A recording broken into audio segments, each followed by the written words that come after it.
Ladies and gentlemen, it's almost 40 minutes after 12. So we already shook hands the last 5 minutes entering the building, so I think we can make a fresh start right away.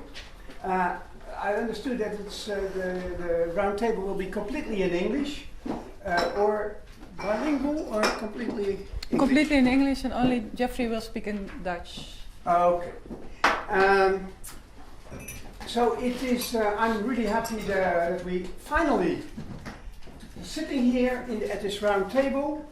As you know, this has a long history. The conversations about this meeting. It started almost a year ago in April. I was a bit surprised to read that we were more or less pressed to have this roundtable. I thought it was a kind of, we agreed to have this meeting after we invited some of the writers of the open letter. So, but I'm really happy here, and I hope that we will be able to have a real conversation for 2 hours, because I think that we might learn a lot of each other. So we will try to, I hope we will be able to listen to each other and to have also a conversation, not just one way first to one side and then the other side, but we can develop also arguments to have indeed a conversation. So I think we should start, and Jeffrey, you made the program, and the first program is Francisca. And I would like to give her the floor. And perhaps, I forgot to announce that you would be a little bit late because you had to come out from The Hague and you had some problems with getting here. So, Francisca. I'm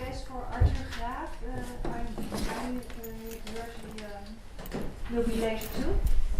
Ja, ik heb nog geen bericht. Oké. Gaan we gewoon door. Oké. Okay, we'll see. Yeah? Yeah, I think the first is Tante Siska. Yeah. Shall I start? Yeah. Okay. The focus of the research on 45, 49, starting the narrative with the Bercia period is problematic because it leaves us 30 and a half centuries colonial violence. How does the colonial war relate to the centuries of injustice before? Already since the 1920s, the students of the Perhimpunan Indonesia in the Netherlands were kept active to propagate independence in a peaceful way through talks and negotiation. Yet the requests were ignored. They even helped the Dutch fighting fascism during the World War II, but without result. When the Indonesian Republic was proclaimed in 1945, violence did not immediately occur. From Indonesian perspective, the violence came as a surprise.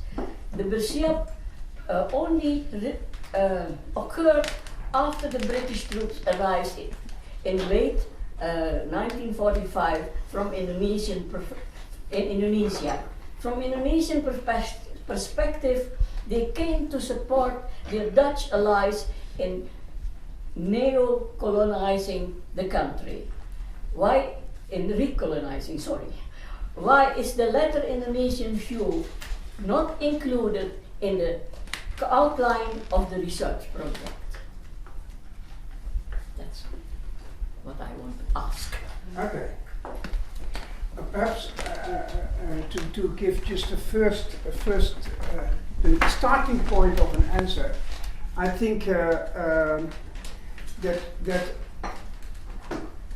will maybe return a couple of times during this afternoon. But I think that we should be aware of the fact that the main goal of this research program is a critical study of, in the first place, the violence against the Republic of Indonesia. starting in 1945 on the 7th of August. That's the main focus. And why is the main focus? Because particularly this period of violence, apart from the violence which is inherent to colonialism, particularly because this period of violence has been denied in Dutch society for more than 60 years. That's why we are focusing upon this specific period within the wider context of a colonial history. So I think that we shouldn't forget that that's the main objective of this research. So we'll start because that's the main focus. Of course, we do also a lot of work, and we include many of the aspects of colonial history before 1945, but the focus is starting on August 1945. And I think the Brescia period is one of these periods to understand what actually happened in this period. So we need that period as the same we need 1948, 1949, when the army, when there are big battles of by the Dutch army, we need this period to understand what happened and what went wrong in the Netherlands, within the judicial system, within politics, within. So that's the main. For me, Esther, you want to? I can make an addition. Do we pronounce names in order to introduce ourselves for the public, maybe? Yeah. As a captain, and I'm one of the researchers that is involved with the subsidy Brescia Islands. So thank you for your comments. I do think that you raised important questions and remarks, Mrs. Pattipilohy, so thank you for that. And indeed, the violence of Brescia period didn't came out of the blue. I think that's very important to recognize, and we as a researcher for this substudy especially dedicated to the Brescia and Pondaag violence, we do make a continuity between violence in several periods during this period of war, but also the period of colonization by the Dutch. So we do have a lot of literature that we are using, and there's a whole lot of historiography already been made by other scholars that we include. And this colonial period of time has been researched thoroughly, and that is the work that we are using. But as Frank is saying, the focus of this research program is on the period 1945-1950. So we do incorporate it in our perspective and in our view, but the focus is starting on 1945. And I also think it's very important that to realize, and I think we all agree on the table on the aim of our work is to write as much as possible an inclusive history, and that we all support the fact that we are trying to write an inclusive history, and that for a lot of people here in the Netherlands, Dutch and Indo-European and also people of Chinese descent, Brescia period was extremely important for them because compared to even the Japanese occupation, it has been more violent and also so traumatic. So violence didn't come out of the blue, and it's also important to recognize for people from Indo-European descent that this period of time has to be written. So we are trying to make a connection of Brescia period as a period of extreme violence, and also what the repercussions were for a later period of time. So that's why it is included. And we do make these longer lines, continuities in history. Right. May I add a little bit, because I think it goes further with it. Francisca, you said the struggle was not freestyle from the witness and the contemporary project. You said the struggle and the request for independence was not recognized. I think it even goes further. People fighting for this independence were put away as prisoners of political prisoners in both legal and so on. So I think it's important to recognize this. At the end, you say why does the Indonesian point of view that the arrival of the Allies or the British was seen as recolonization is not included? I think we try to include it. When I'm conducting some interviews with Indonesian veterans, people who were involved, especially at that period of the revolution, and they are the ones who bring in this perspective. And I think what is necessary and our responsibility is to bring this perspective in the projects and in the other projects of the research. So at least we are open, and we have to do our efforts to incorporate the Indonesian point of view. Mike, you want to react to that? Yeah, I can respond now, but I can also do it in my own time. But since you asked me now, I think this is a conversation, so please.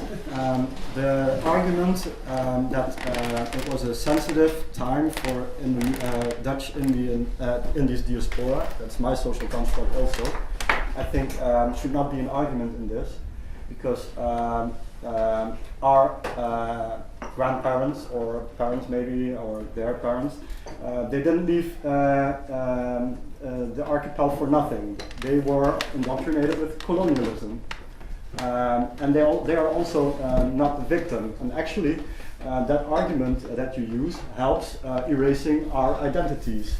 There is a huge problem in our community with proxy racism and denial of our history, and not recognizing our part. My social construct's part in colonialism and in decolonization. There was a system of hierarchy, and we were not at the bottom of that hierarchy. We were not only victims of racism, but we were also perpetrators of oppression. So this is an argument that should not weigh in this research, because I want also to say, I was there in 1945, 17th of August. Nothing happened until in October. The Gurkhas of the Southeast Asian forces came into Jakarta, and I was living in a house opposite a kampung, a very big kampung, where also nationalists were living. They came with carriers with how do we call them, mitrailleurs, and shoot just on the entrance of the convents without nothing saying. That was only the end of October 1945, and then violence started. Coming back to your comment, I forgot your name again. Michael, sorry. I agree with you on that point, that it's important to address also the role of being a perpetrator. So yeah, I agree on that. This argument is used by white Dutch to whitewash their history. Yeah, I see what you mean, that also people of European descent might have a role there. And I think it is not for me a way of erasing that part of history. I think it's very important to embrace that in a way, how difficult it may be. The thing is, it is not as simple to say those are the victims and those are the perpetrators, because these roles can be shifting and changing along the time. I agree on that, but last decades there was totally no focus on the indigenous population. There was always the narratives of our social construct and white social construct. There was never time for... Indigenous, you mean what population? I'm not going to use this racist phrase they use in the Dutch Indies. No, of course not. Indonesian population. Yeah, the indigenous, sure. without the European ancestors. I forgot my point. I know what you want to say.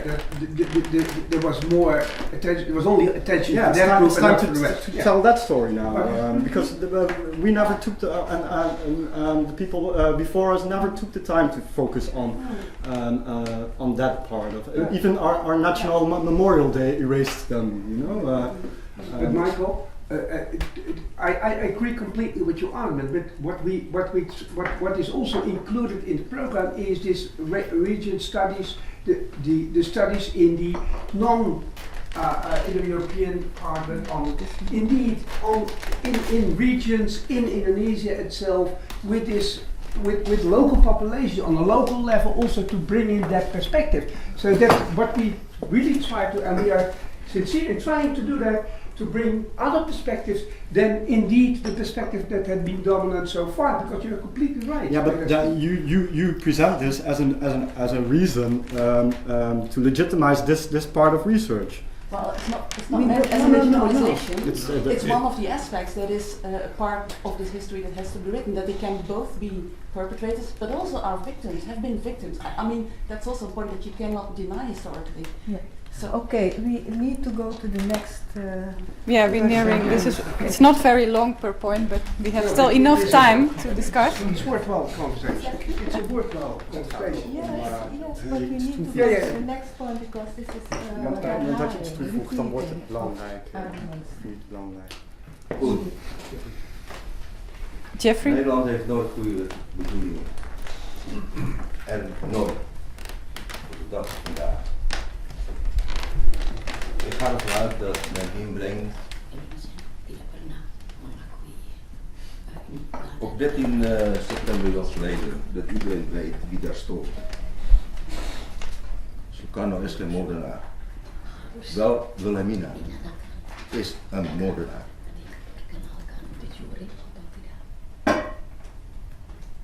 En we hebben over schendingen van de mensenrechten. En als je het hebt over Indonesië, dan bent u aan een geschiedvervals. Waar haalt Nederland het recht om een land die 18.000 kilometer ver ligt als Nederland bezit te beschouwen? En bovendien, Nederland zegt dat de soevereiniteitsoverdracht 27 december 1949. En zolang dat is,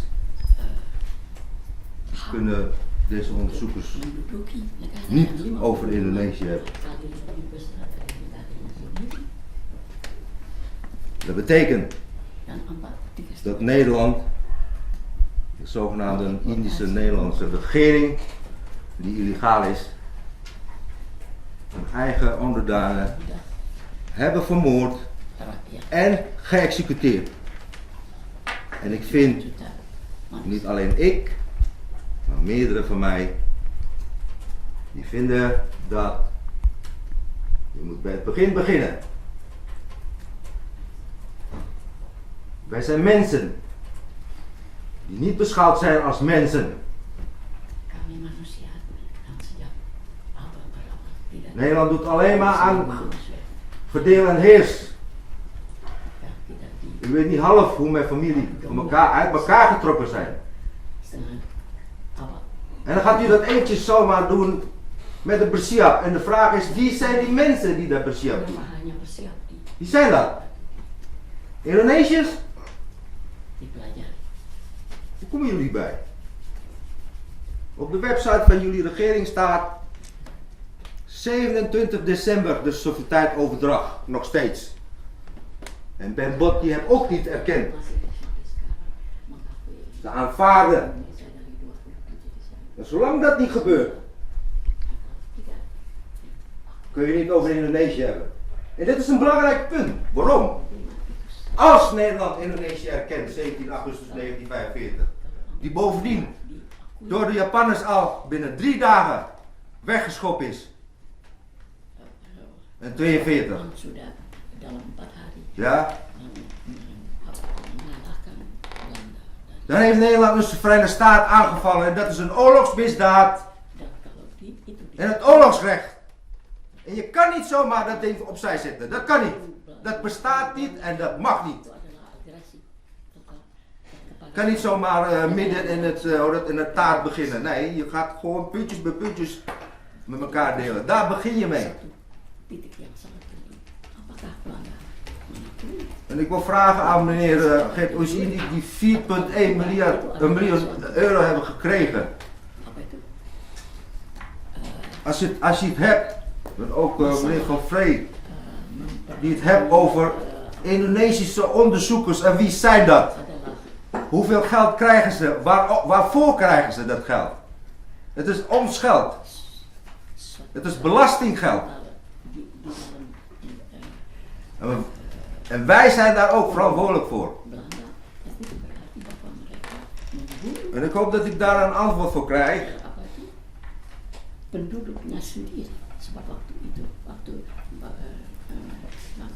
India. En ik denk dat ik aansluiting op mijn betoog hier hoop dat de onderzoekers, en ook Jeffry dus, ik heb met jou vaak gesproken, en ook u, meneer Limpak, die nog steeds Indonesië gebruikt, maar ik heb u gebeld, naar aanleiding van uw boek, en u zegt, omdat iedereen dat doet, dan gebruik ik ook Indonesië het woord.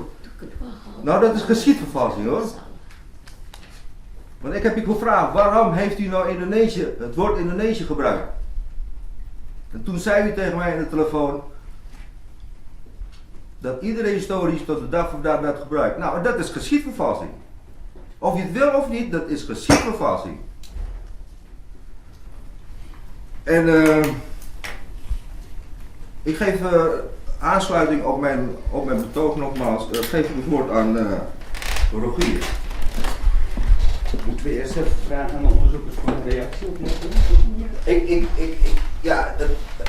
Zeg het maar. Ik wil ook... We hebben 7 minuten voor reactie na iedere stelling. Nou ja, een reactie dan maar. Kort. Mag ik het spits afluiten? Mijn naam is Remy Lippach. Ik heb het woord Indonesië gebruikt omdat voor mij 17 augustus een historisch feit is. En ik ben wetenschapper en niet representant van de overheid. Dus ik heb daarom voor de term Indonesië gekozen. Zo simpel is het. Nou ja, als u dat doet, is mijn vraag, erkent u Indonesië dan? Als historicus, het is een vaststaand historisch feit, ja. Maar ik ben niet de overheid. Nee, dat begrijp ik. Ja. But I think to say it in English, because that's important. I think that for the research program as such, we start at the 17th of August as the beginning, the legitimate starting point of the Republic of Indonesia. We are not bound to what the Dutch government or the Dutch government is doing. We started research at 15 August, wrong. but we reckon that It's not a 15 August starting is point. It's the the beginning. state independence. Wacht even, is dat de 15e of de 17e? The 17th. Nou ja, mijn vraag is, erkennen jullie als onderzoekers 17 augustus 1945? Dat wil ik horen. Yeah. Of jullie dat erkennen? It's a historical fact, and it's also a very important marker in the history of Nou, the state and nation building of Indonesia. That's what it's all over for us. Ja, die is Peter even voorstellen. Oh, Peter Romijn, sorry. Dat betekent gewoon die conclusie wat ik dus trek, want dat heb ik natuurlijk ook via de juridische weg gevraagd, dat Nederland als Verenigde Staten heeft aangevallen, dat is een oorlogsmisdaad, toch? Ja, Is het mee eens of niet? Nee, mee eens of niet? Nee, maar mee eens of niet? Dat Nederland wie aangevallen? Dat Nederland als Verenigde Staten aangevallen is, want die 17 augustus, dat is onze onafhankelijkheid. En bovendien, er komt er ook nog eens heel belangrijk, Nederland is al weg hè, in 42. Die hebben niks meer te zoeken. It's an effort of recolonization and reoccupation, and I think that our job is to find out why the Dutch engaged in this effort, also in the international context of a developing new world order, the Atlantic Charter, the United Nations Organization, and also in the aspect of the developing international criminal law, the Tribunal of Nuremberg and Tokyo, the principles of those tribunals, and how the Dutch were taking reckoning of that international development. That's specifically in our line of questioning, and I think that is logical in the context of the discussions we're having. I think I want to react to this point. I think it's great if this whole research is indeed acknowledging 17th of August 94 as a starting point of Indonesia. But it's a fairy tale. It's simply not true. Holland is the only country until today not recognizing Indonesian independence. May I please finish my point? Starting from the 1st of August. And we talked about this point already after the presentation the 13th of September. You're talking about new terminology. You end up with independence, decolonization, violence and war in Indonesia. 4950 or 4550. That's 3 lies in one sentence. Indonesia only existed for 5 days in this period. There was no war, it was police action. We were killing our own civilians. Also, decolonization didn't happen in this period. It either happened in 42 when the Colonial ended existing, or it happened in 65 when the economic colonization ended. Not within this period.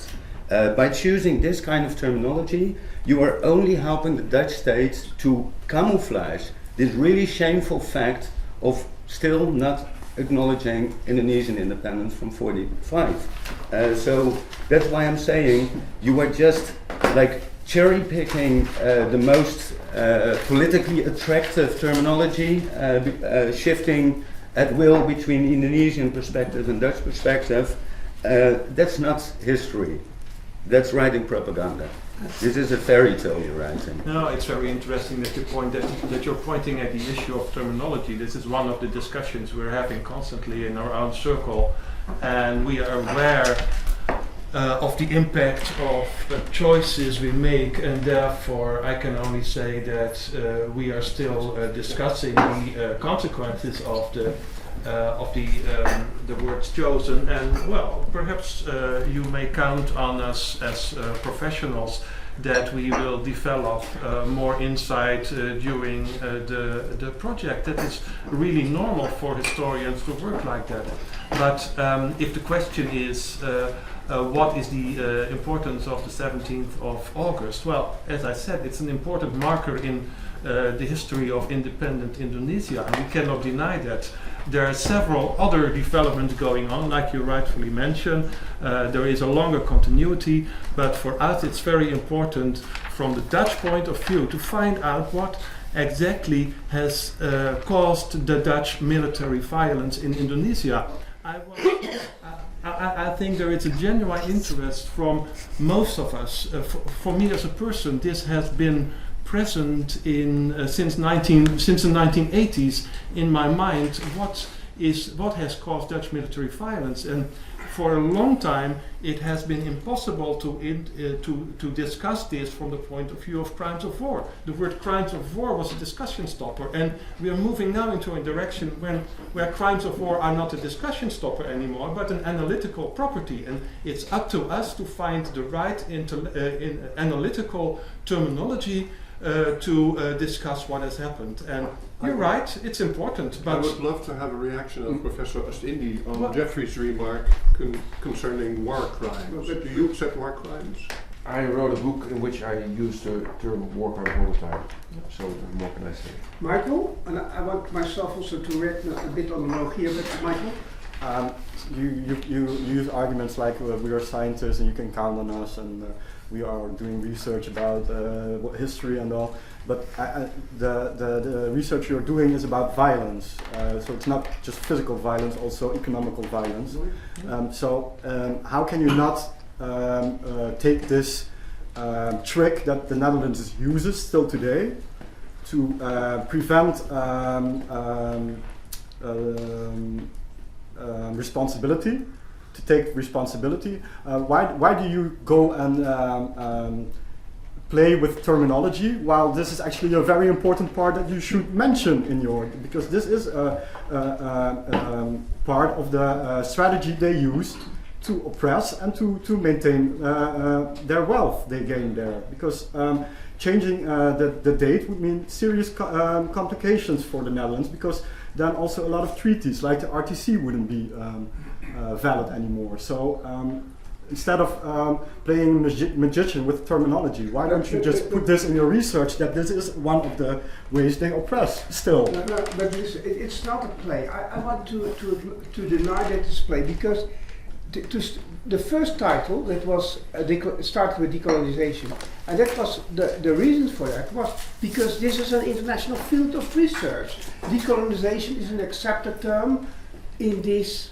kind of studies, and we after discussions with a lot of people, particularly with Indonesian researchers, they said it is not decolonization, it's recolonization. You should start with on the 7th of August 1945. But it And started that's with the reason- politionele acties. No, That is the we one never, you we never used the word politionele actie. That's the one you should use.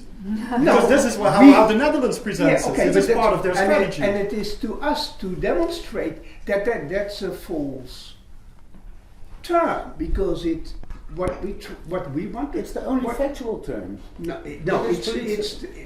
There are so many legal consequences linked to that term that you cannot deny it, that you cannot change it in your research. But we studied the use of that terminology during the episode that we are studying. I mean, it's obvious that it has a political background, and it's the roots of the terminology of politionele acties is a politicized one.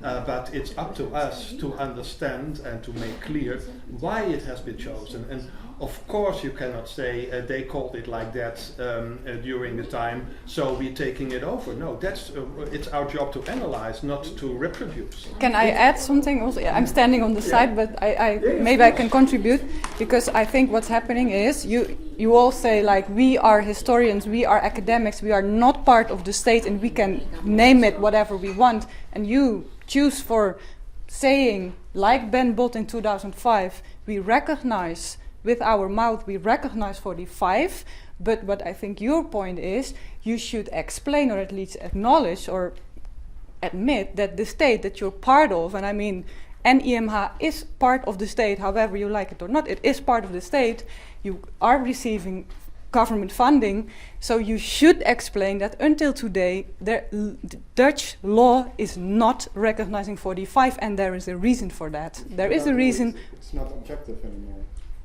No, but all so you can call it, but research in the Netherlands is paid by the government, except some what they do in industry. All universities, all research. That's another discussion I want to talk about. Why there is a reason. There is a reason that the Dutch law is never changed. That Ben Bot, after he said, I recognized in 2005, or I not recognize, acknowledge or aanvaarden in Dutch, 45, that after that there was some adding only the de facto and not de jure. And that, you have to explain that, otherwise... That is a trick. This is a trick. Exactly.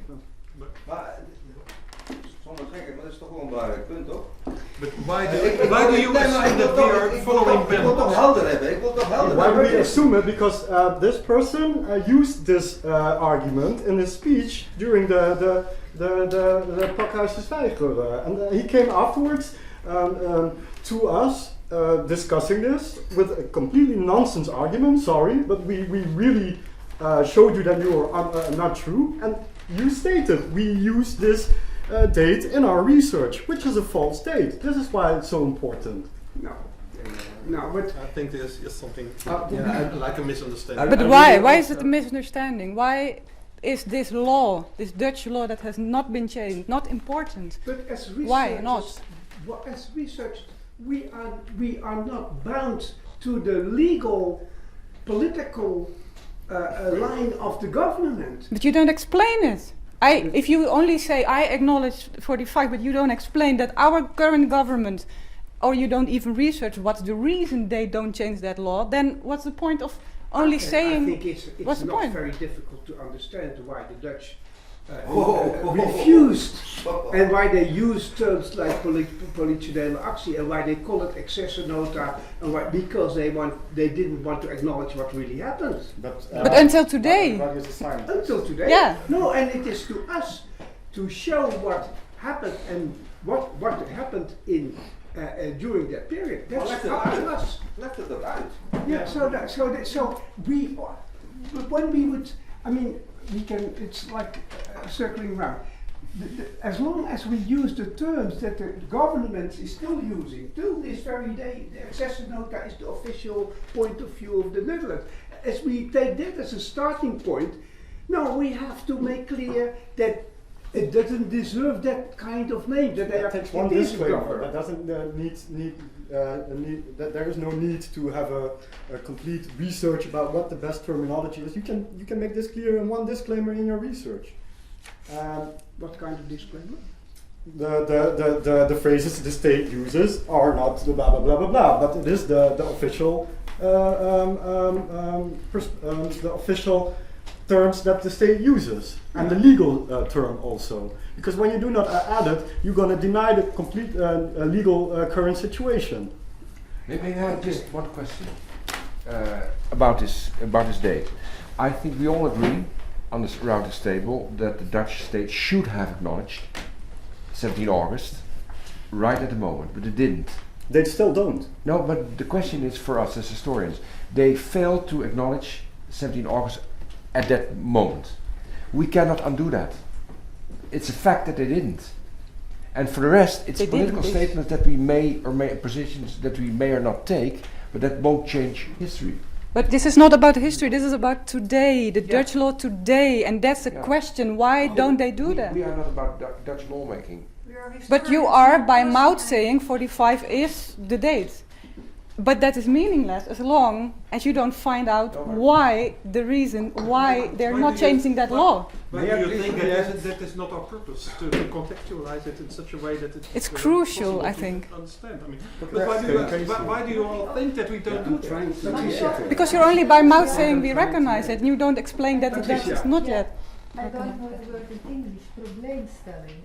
What's your proposition? Proposition. What's your proposition? Can you tell this in a few words? You mean of the research program? Of the research program.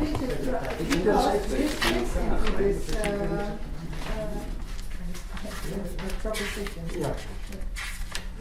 This problem fits in this proposition. Yeah. Why do you do this research? Why do you do certain terms? I think that's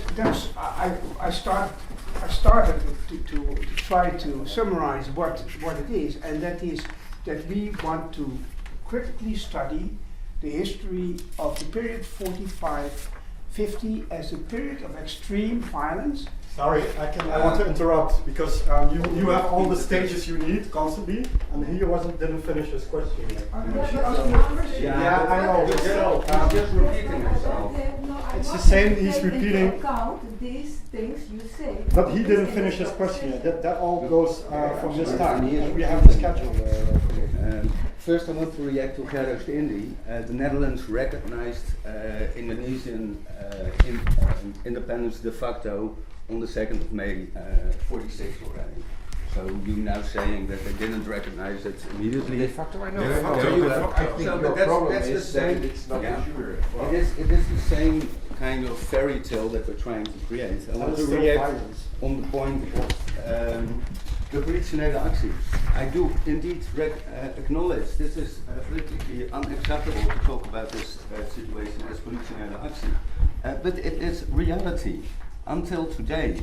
And you should know the consequences of the legal reality if we would change this legal reality. I mean, I think Noor, who was involved in research about after the Second World War reparations and now the stolen arts, and now actually where we are right now, that is the Raad van de Rechtsherstel was after the Second World War. You know that it has extreme consequences if we would today recognize Indonesia 45. So the way with your terminology, now you're hiding away the fact that we do not recognize, and you create a false presentation of reality, which doesn't really show that we still don't recognize Indonesia from 45. So in that way, that's what I mean when I say you're creating a fairy tale. This is not history. You have to show the factual history. May I try to summarize what you say, because I think it's an observation. What you say, if you don't address that specific issue of name giving and the contrast between name giving and how we look to it now, you cover up more or less, or you silence this whole problem over the. You still silence. Actually, you should make it more a point of research itself, that this terminology itself is very problematic, and that you should be aware that just go over it if you don't refer or don't come back to these old terms of politionele actie. If you just ignore them, then you are actually still ignoring. That's what you said, which I think it's an argument that we should really take along. Okay. Are your questions answered, Jeffrey? Because we're about to move on, but over de, ja, wie zijn de Indonesische onderzoekers, wie zijn dat? En hoeveel geld krijgen ze en waarvoor? Het hoeft niet nu, maar het kan ook schriftelijk hoor. No, I can just start very briefly. When we started the research program... Kijk, Bambang en dingen, dat weten we. Okay, zal ik het even in het Nederlands doen, Jeffrey? Sorry? Zal ik even in het Nederlands antwoorden?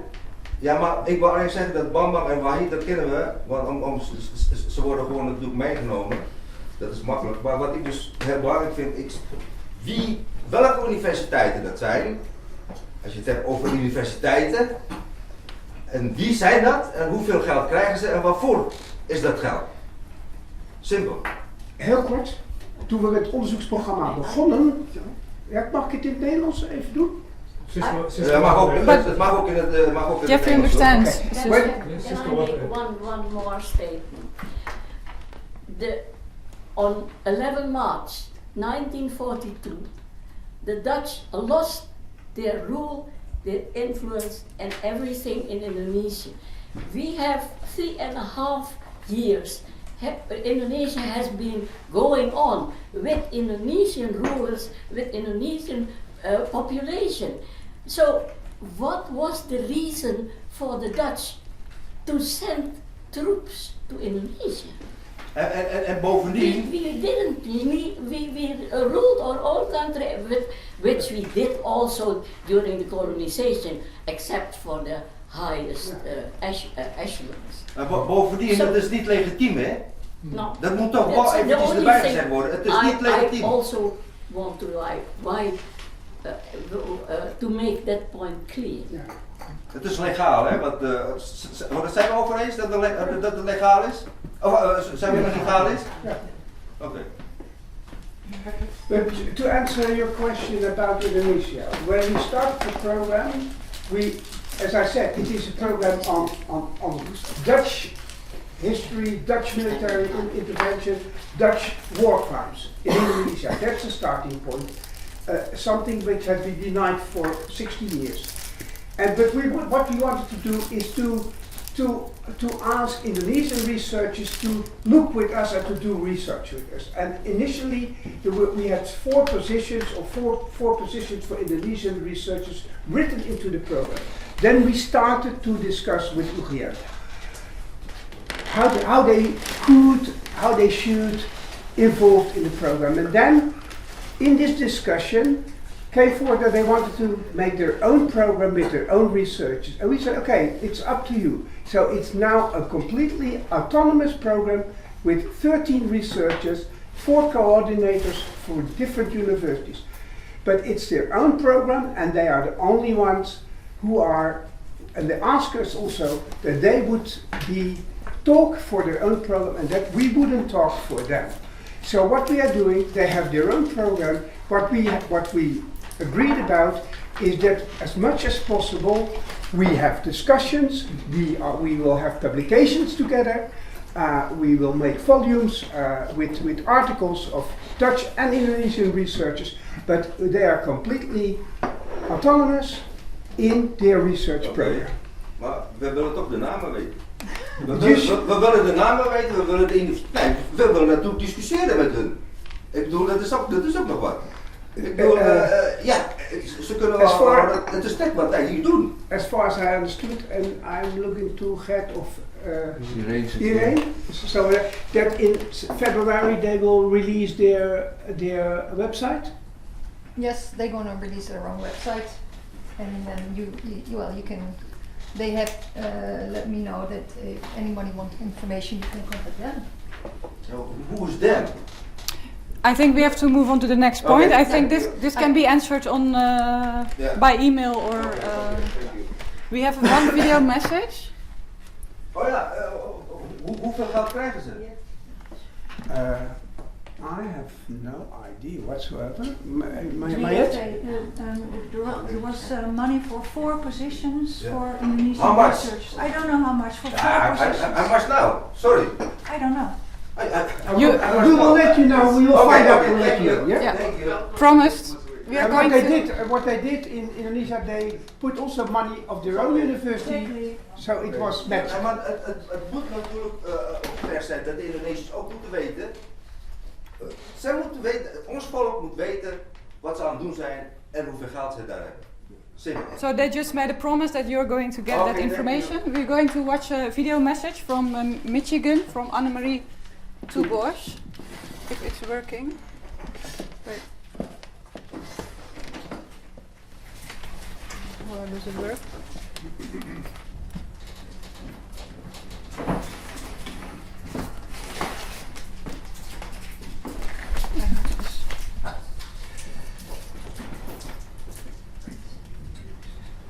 QuickTime is not available.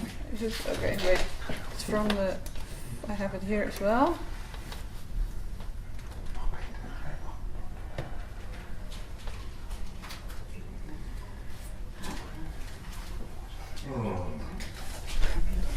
And I handed out her text as well, as you can see, but this is loading.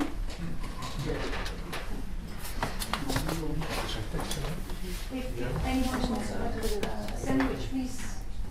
How do I do full? Goedemiddag, mijn naam is Annemarie Toebosch.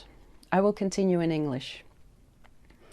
I'm talking to you from my office at the University of Michigan, where I run the fastest growing Dutch program in the United States. We teach language and culture here, and the core of our curriculum is our race and ethnicity education. This core fits with the mission of my institution. I just finished teaching 100 students about Anne Frank and her legacy. They look at, what my students do is they look at the diary as a human rights document, and in parts of the course they hold it up against human rights violations in Dutch and American history as it relates to racism in society today. NIOD and people associated with NIOD have a solid stamp on this course and on our program. My students visit the NIOD website for information. I send them there to do their research all the time. They read articles by David Barnau, who is also a lecturer in this program. They read Harry Pape, several articles by him. And they read articles by Dinke Hondius, who has worked in collaborations with NIOD, and whom I'm talking to about a visit possibly to this campus to talk about Dutch slavery in the United States. And Evelien Gans would have been our memorial lecturer here 3 months ago.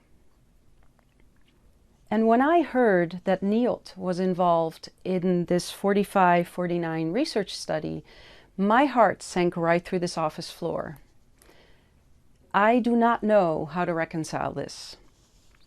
Here is a National Genocide Center that has decided to put itself shoulder to shoulder with, as I understand from the people in the room with you today, with a research institute under the Dutch Ministry of Defense, a research institute that consults the Dutch state as it defends itself against war crimes, claims of war crimes. As we say in the United States, this does not pass the smell test. But that is not even my biggest concern.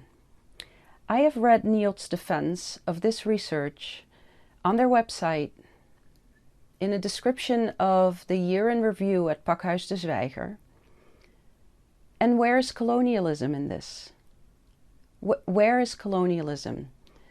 Piet Hagen and 350 years of colonial oppression are buried somewhere down at the end of a paragraph. And this is not okay.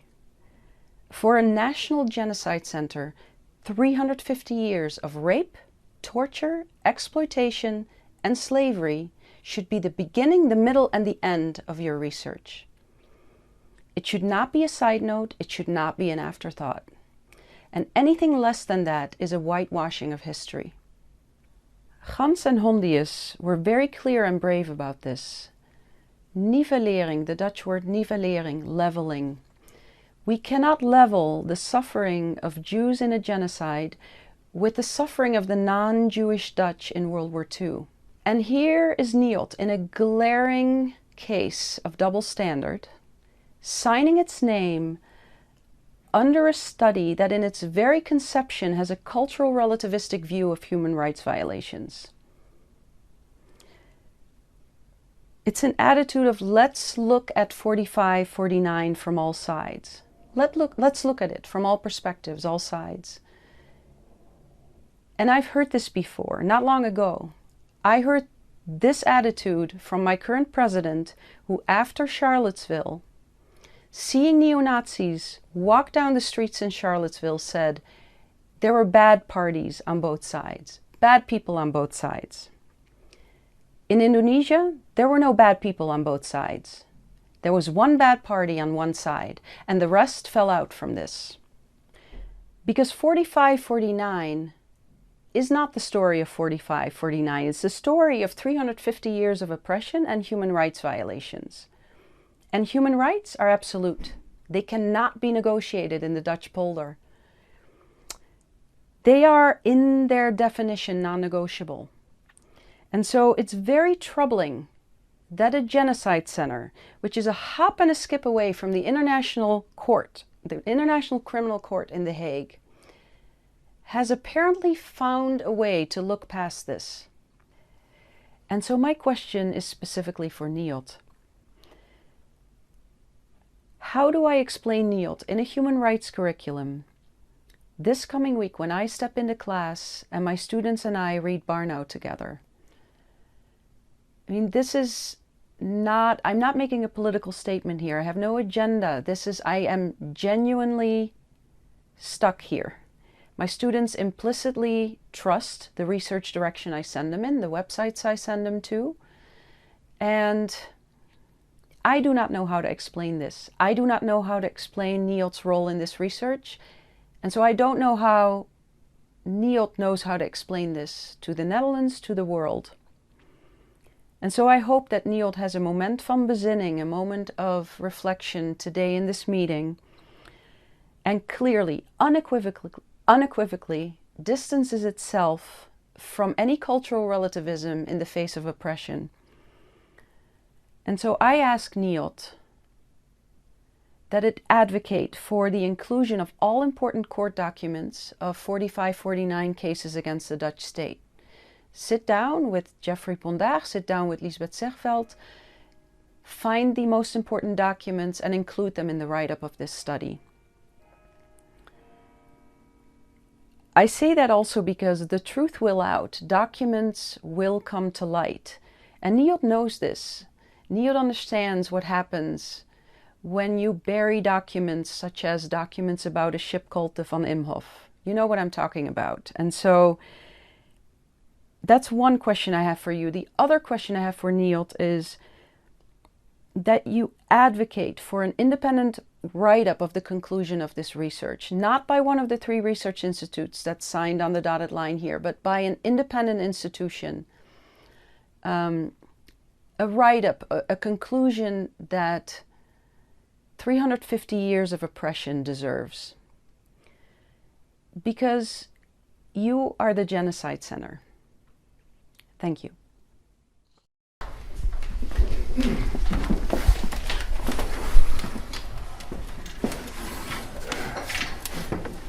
I think this question is first of all addressed to me as director of NIOD. I'm a bit worried, a bit surprised, and it feels a bit like that we need some better communication, because what she referred to some issues, like the book of Piet Hagen and to Evelyn Gans, and I have written side by side with Evelyn Gans against grey history in the Netherlands, against Chris van der Heijden, some articles against the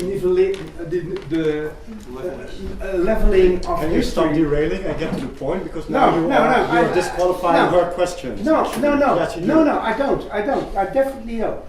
So I think that I take serious what she says, and I think we this is not how we stand into this research. To be sure, this is not at all. We are not leveling history. We are not relativizing human rights violations. not at all. That's not what we want. And if she reads that from our website, We all do. then we have to change. No, that is not what we are doing. But it looks like it. You have to accept it. But We are now all he says doing he that. wants to That's do why we're something here. about it.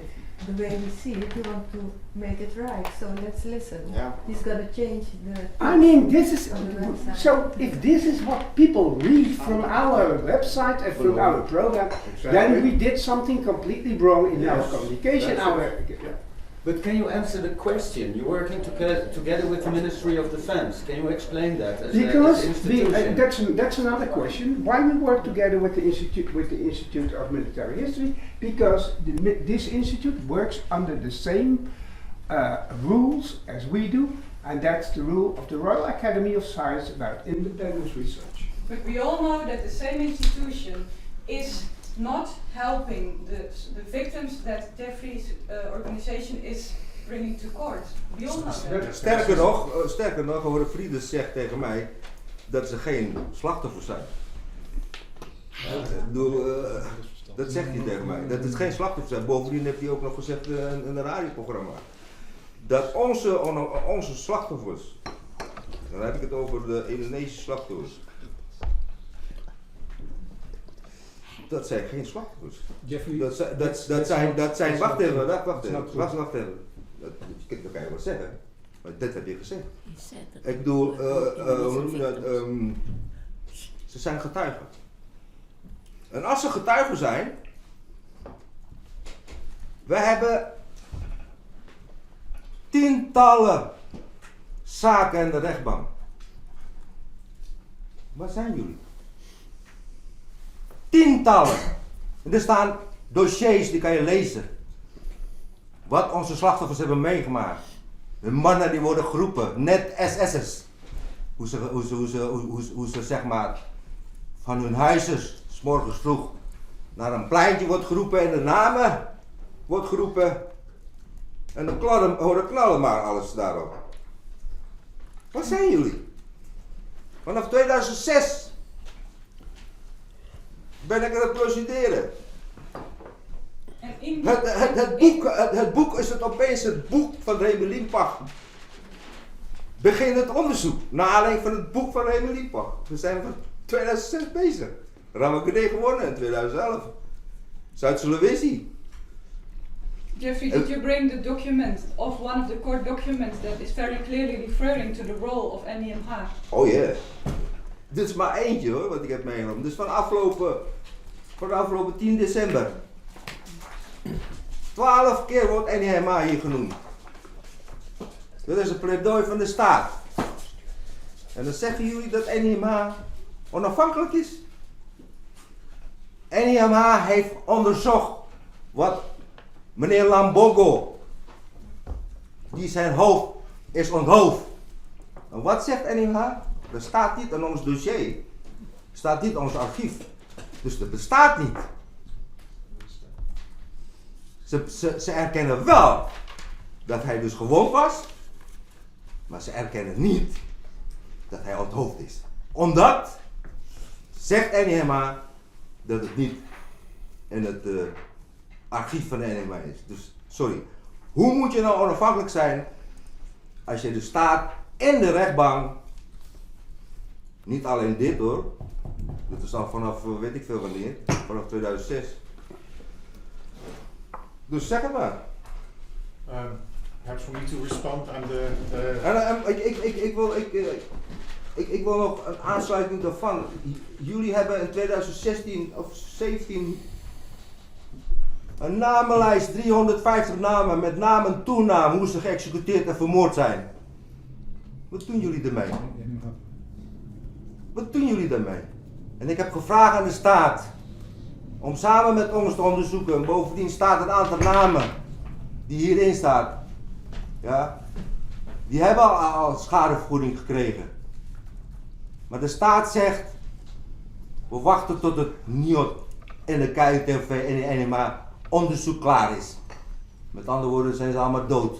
Maar wat doet NIMH zelf met dit onderzoek?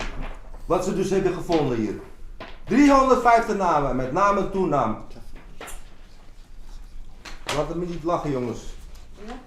Het is gewoon voor mij dit onderzoek is vanaf het begin af aan, en hoe ook meneer Gees Oost-Indie daarmee omgaat met zijn boek zit te leuren daar in Indonesië, om alleen maar de harten van de Indonesiërs daar zogenaamd, oh wat zielig zijn die veteranen.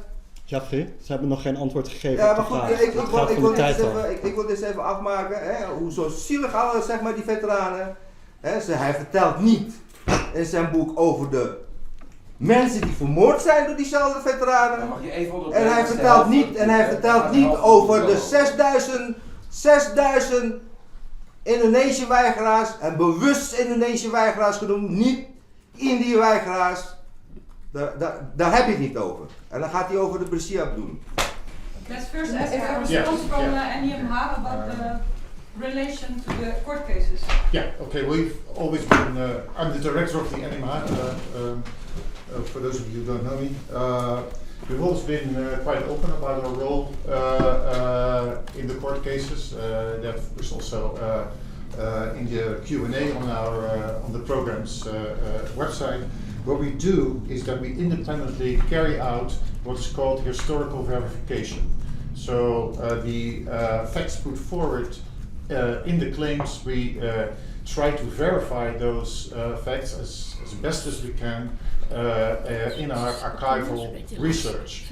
We try to substantiate them as best as we can. And sometimes, unfortunately, the archives are not as complete as we probably wish, and then of course in our verification study we have to say, okay, there is no proof, there is no evidence for this claim, we haven't been able to find it, and that's the only thing that in that case we do. And in other cases we do find evidence that supports the claim, and of course then that is included in the verification study. And again, the verification study is historical work, and we carry it out as we do all our research in accordance with the norms and the standards that we as professional historians have to abide by. But do you recognize then that you are representing the state No, in we are this not and not representing- representing the victims that he is representing? No, because Ja, goed, je kan wel nee zeggen, maar het is gewoon zo. Well, that's Zo simpel is that dat. may be your view of the matters, Nee, not my view. het is gewoon zo. Because what we do is that we carry out historical research to verify. But for the state. It's Also for the it's also a for the request court. of the state. It's Also a for request court. of the state. And you do that, so. Yes. En als je dat doet, dan heb je de zaak Lambogo, dan ben je naar Zuid-Sulawesi gegaan om daar te onderzoeken of het inderdaad waar is dat hij zijn hoofd onthoofd is of niet. Maar dat doen jullie ook niet. Dus jullie komen niet op voor de mensen waar wij voor opkomen. Kijk, de weegschaal ligt het zwaar bij de Nederlanders. Het is gewoon zo. Ik woon hier bijna 50 jaar, ik weet niet anders. Als je het hebt over dit onderwerp. He, vanaf 69 ben ik hier begonnen. He, toen ik hier aankwam. He, toen zat in juli daar, 69, die accessnota. Nou. So, and do you take the claims that are proven into account in the NIOD study? Yeah, That's the answer. the question is more direct actually. Annemarie asked, are you three institutions prepared to sit down, not with NIMH now, but on the side of Jeffry together with his lawyer Lisbeth Zegveld?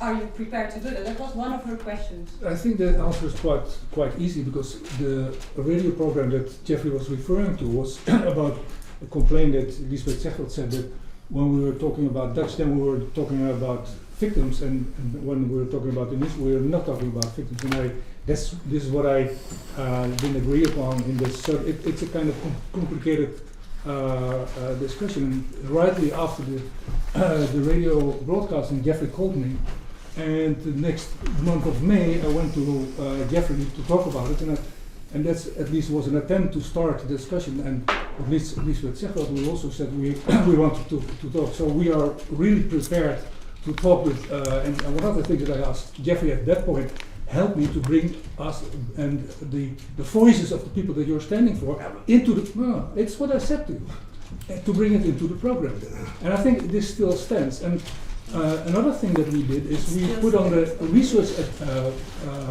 curriculum in the intranet of our research program all the cases that Lisbeth had put in the court, and we also tried to find those documents that are not directly available through the internet, on the internet, because we think it's very important that all the researchers in whatever part of the project have the access to these important witnesses.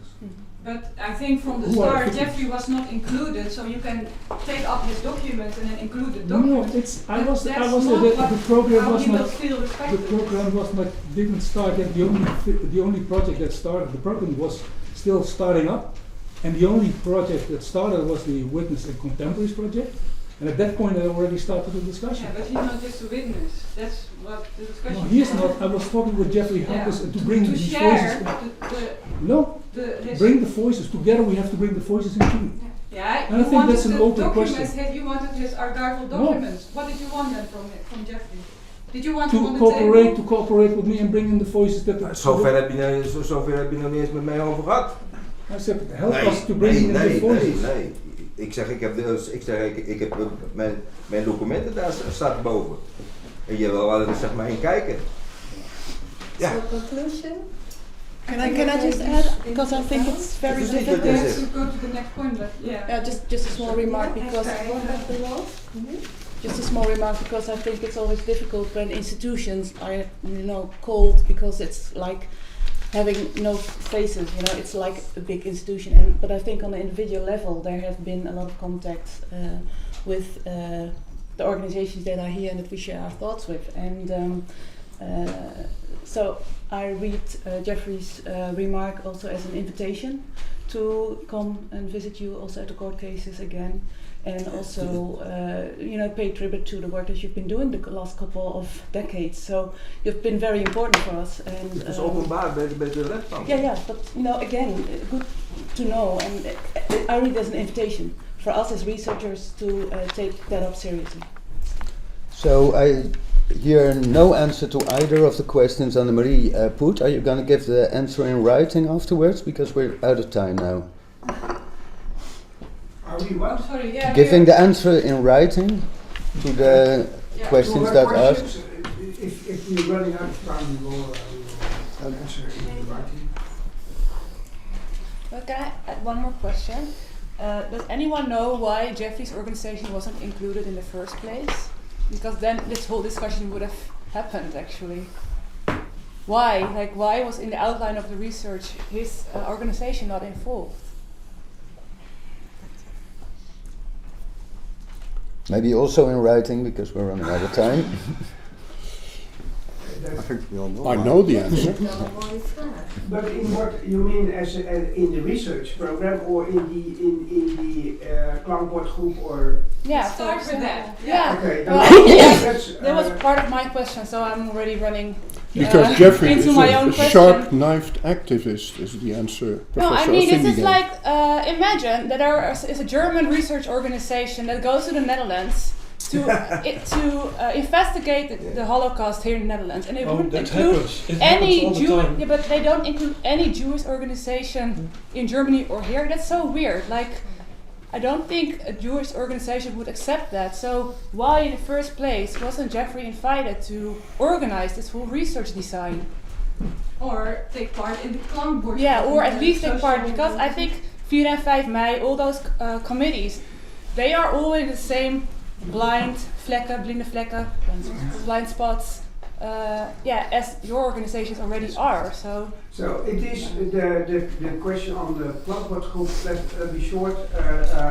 It was the klankbord group consists out of umbrella organizations of various social groups in the Netherlands. That was the idea, and there were no individuals included.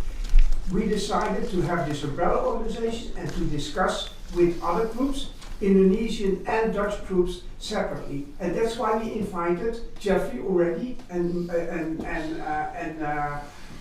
Marjolein already in a rather early stadium we invited you to at the 1st September.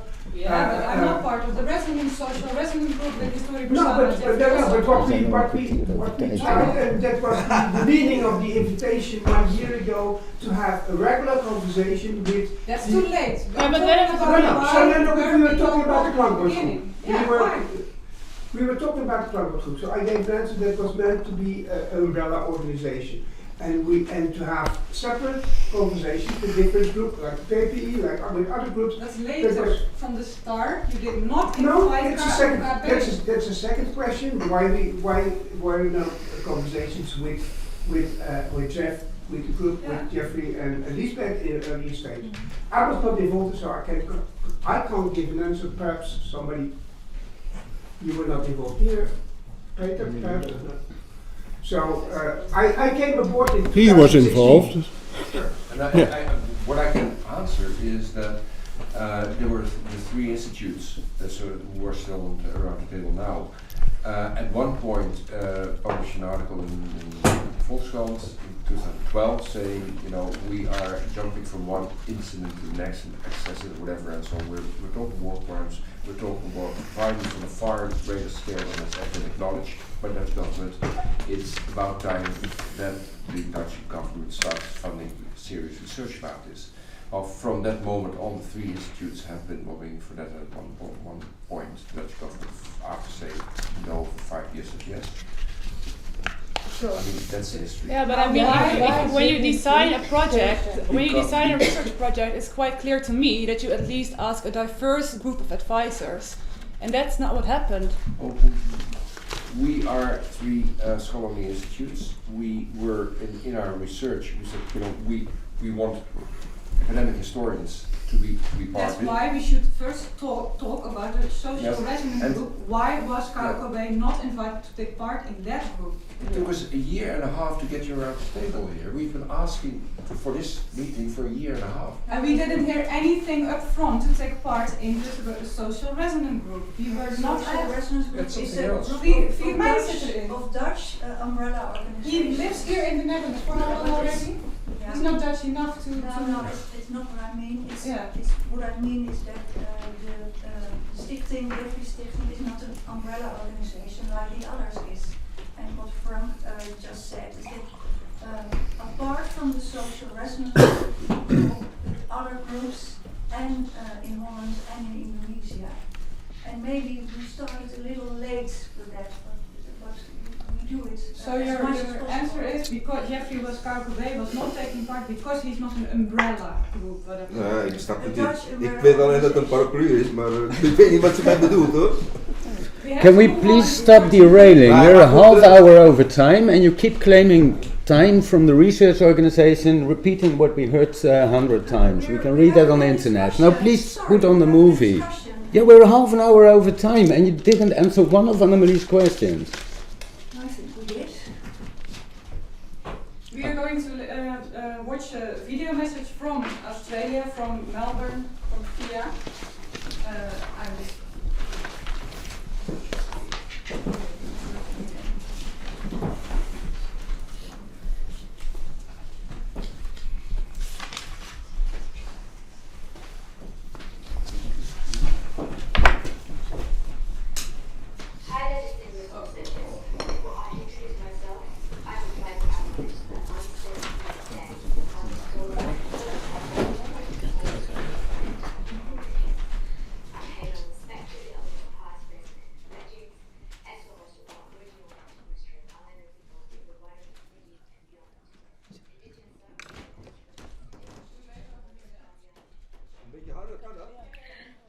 Hi there, distinguished researchers. Before I introduce myself, I would like to acknowledge that I'm standing here today on the stolen land on what always was and always will be the land of the Colonial nations. I pay my respect to the elders past, present and emerging, as well as to all Aboriginal and Torres Strait Islander people in the wider community and beyond. Indigenous sovereignty has never been ceded in so-called Australia, and I try to be mindful of this in everything I do. My name is Fia Hamid Walker. I'm a Japanese Indonesian living in Australia. I am one of the signatories of the open letter Tante Francisca, Pattipilohy and Bung Jeffry Pondaag initiated. The truth is, I'm not a historian. I'm a political campaigner and an international development practitioner. I learned the history of Dutch colonialism at schools when I was spending my formative years growing up in Surabaya. I was taught to remember the years, events, and people for the sake of passing examinations, and not to critically comprehend the historical conditions given. Was the historical lessons in those classrooms are made for the benefits of the Dutch government or the Indonesian government? I do not know, and I will never know. We need more research on the politics of history education in schools. Am I right? And that's why your research into the independence, decolonization, violence and war in Indonesia 1945 to 1950 has attracted my attention. But if I'm not a historian, why bother? I'll give you an eye perspective. Here's what most people forget about how it feels to be a post-colonial subject like myself. I did not experience how it was being under the Dutch colonialism, nor was I part of the independence struggles in 1945 to 1949. But I do experience what it meant to be constantly expected to follow the footprints of colonialism, from how should I look to how should I value my success. And as an international development practitioner, those colonial values are pretty much well and alive. So that's the nexus between myself and this research. I cannot recall really how I found out about your research. It was most likely from the social media. I have been living in Australia and I have supported the indigenous struggles for sovereignty. And so when I heard about this research, I jumped out with excitement just because it is called decolonization. And I think it was about the time. But I guess I was wrong.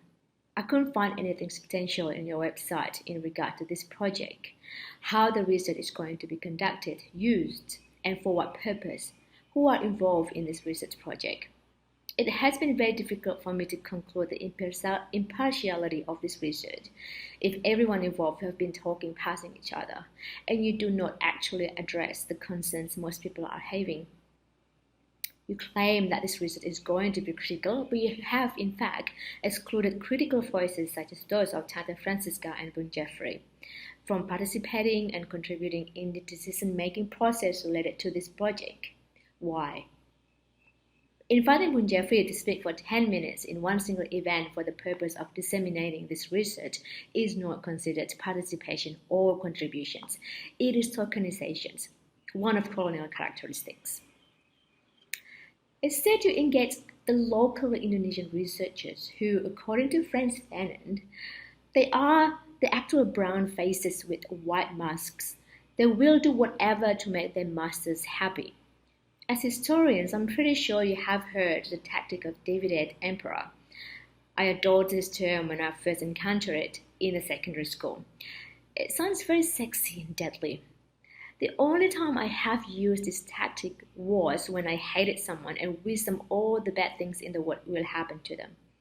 I guess I have been internalizing a colonial mindset subconsciously. But don't you use the same tactic for this research too? What do you think? And thank you for your time to listen to my video question.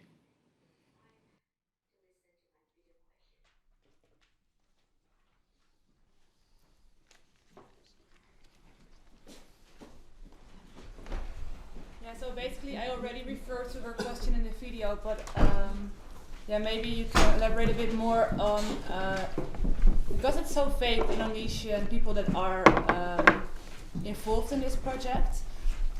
Yeah, well, we still don't have an answer on it, so it's also difficult maybe to ask more about them, but what kind of sources are they going to use? Because if they use the exact same sources as we here in the Netherlands do, then I don't see a diverse perspective evolving into this research project. Then it's just the same blind spots that we all keep on having since we all grew up in this colonial way of thinking.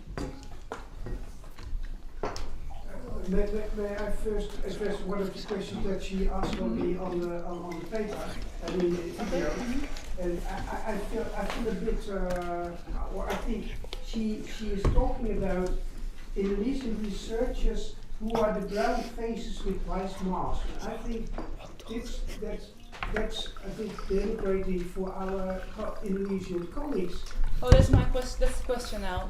Yeah, so I feel really bad about that sentence because I think that's insulting for them. Yes, to consider that. That's and I think secondly, and then that's I think I answer her question that the fact of the independence and the autonomous character of the Indonesian research program makes clear that it's not a vida impera. They have their own program, their own line of research.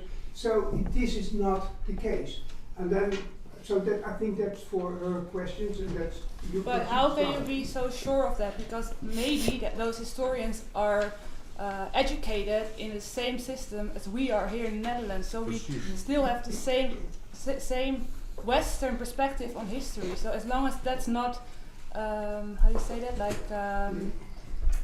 Yeah, so long you don't need recognize, then they will come up with the same results. They will look at history from the same perspective as you already do. So I don't see how does that bring diversity into this research project.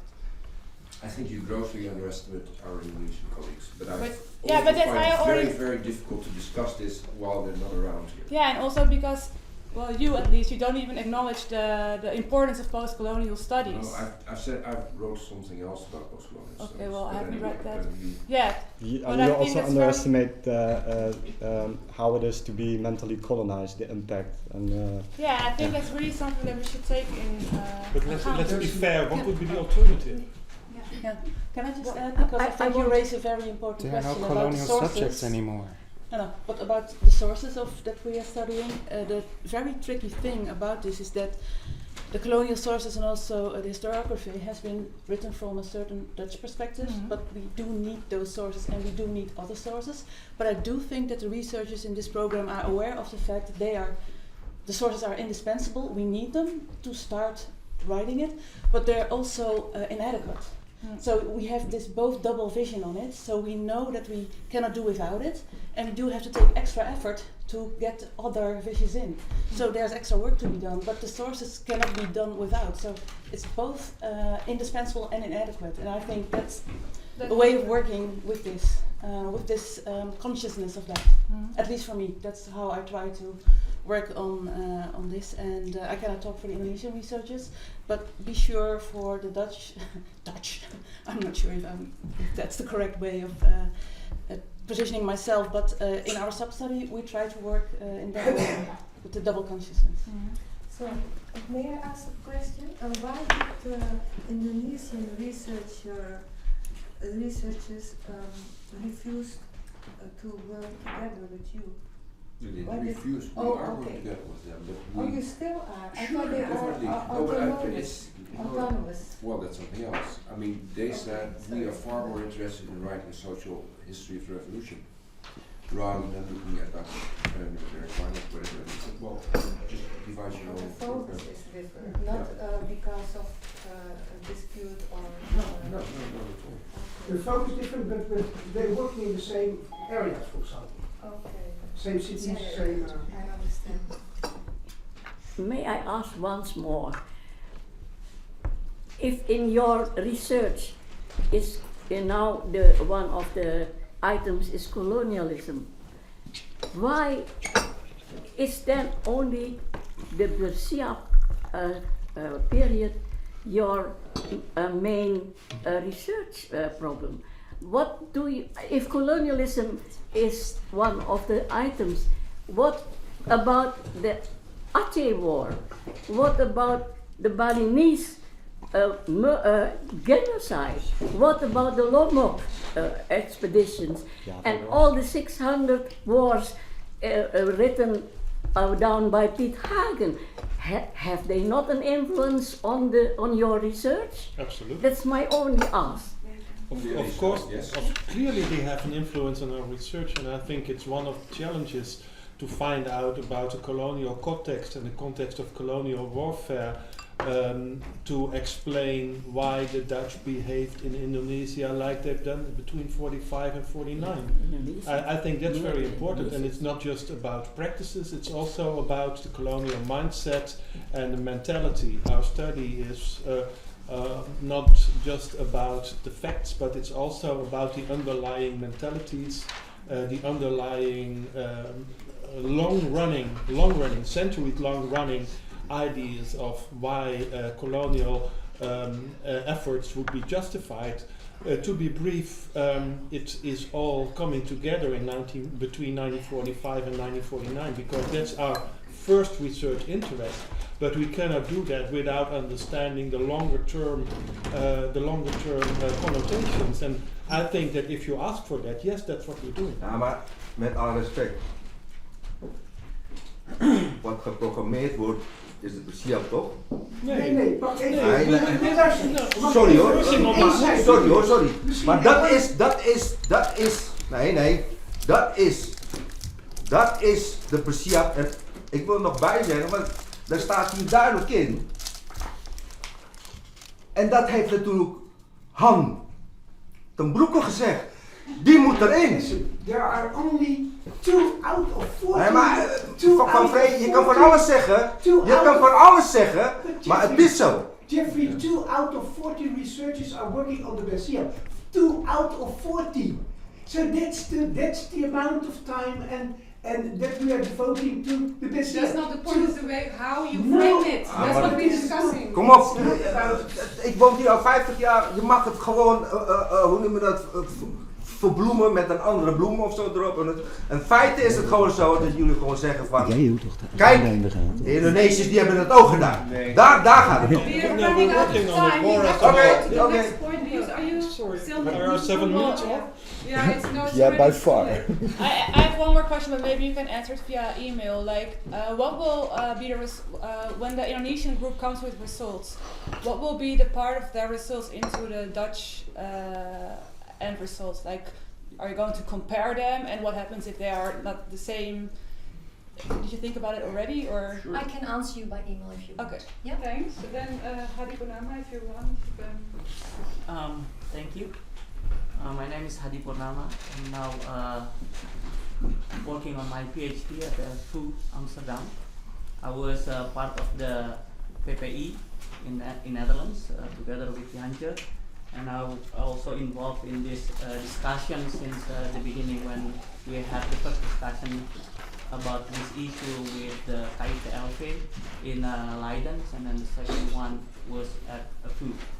It was kind of like very interesting issues for me, especially because I'm working on the issues of human rights and international law.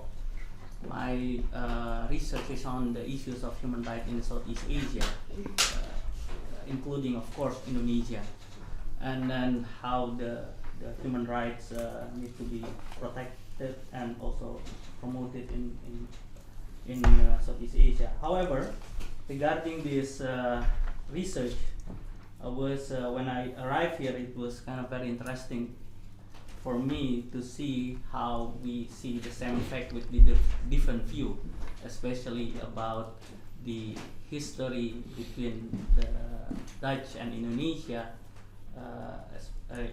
during 45 to 50s, because somehow Dutch governments, still recognize Indonesians' independence in 1949, but Indonesia independence is on the 17th August 1945. So that was very interesting. But from my perspective, especially from the international law perspective, it's about the history of colonialism, and then also how the United Nations issues regarding self-determinations. It's only came about very late, and then it's become a mainstream idea on the together with human rights.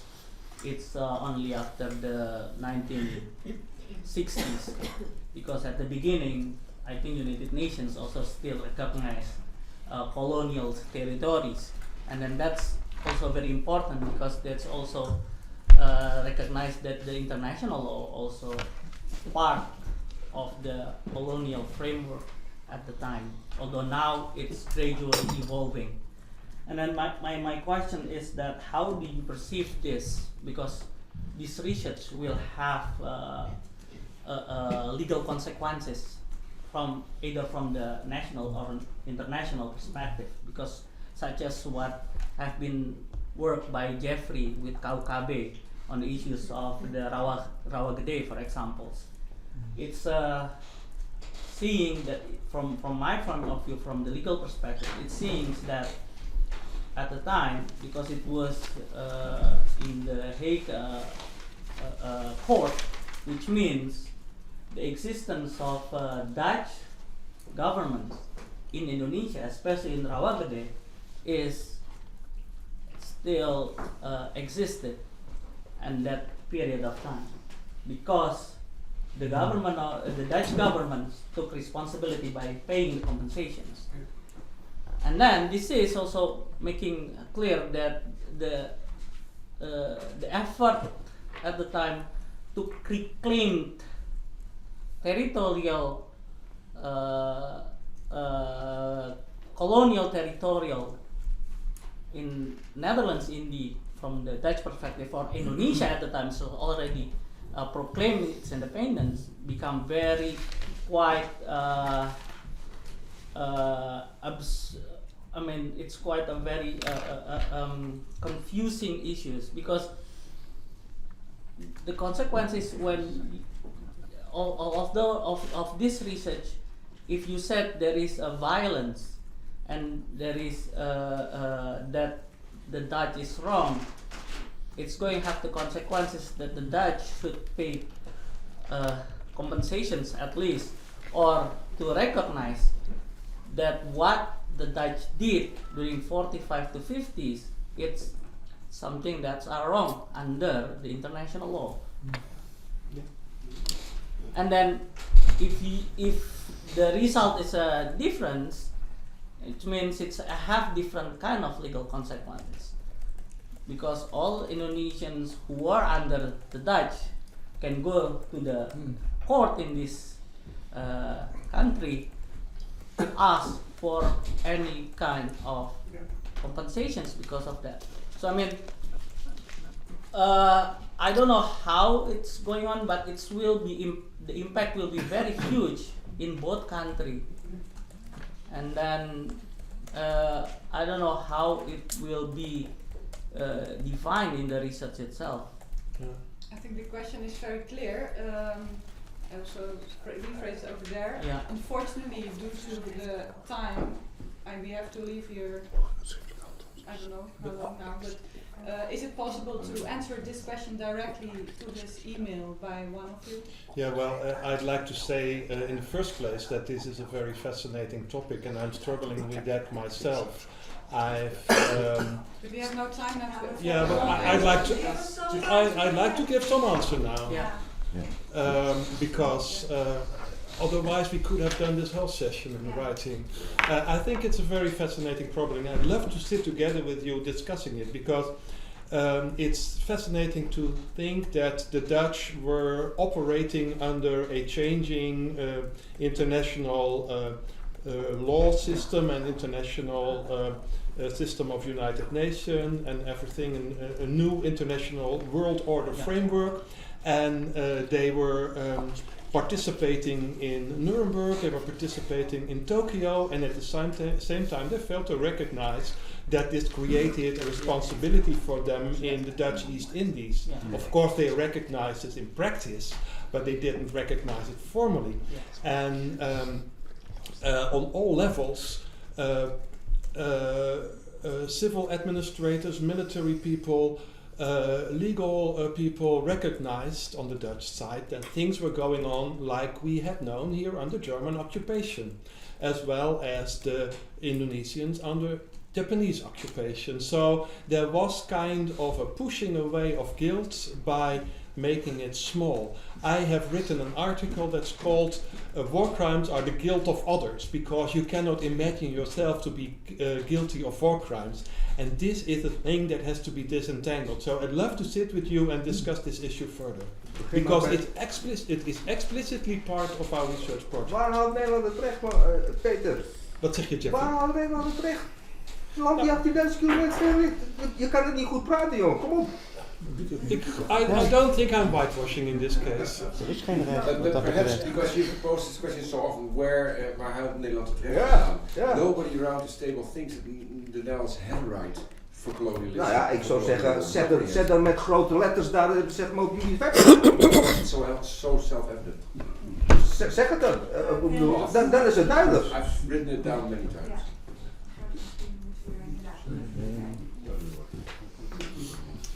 Ik ben niet met je eens hoor. I think it's really time to... Jij doet uitspraken jongen op de radio en televisie, dat wil je niet weten. Ja, maar goed. Arthur toch? Yes, Arthur, yeah.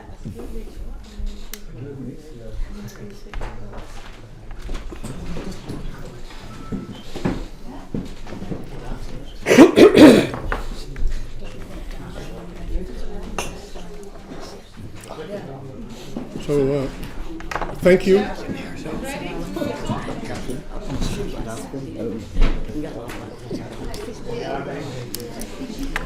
My name is Arthur Graaf. I am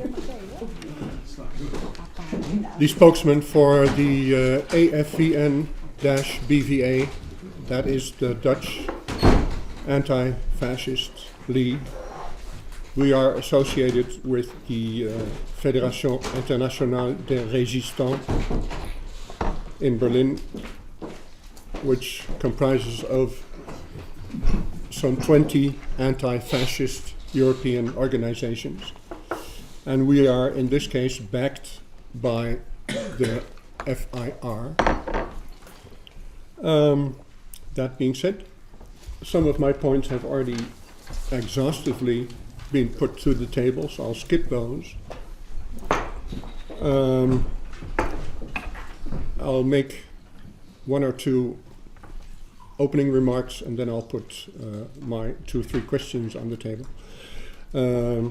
I would like to stress that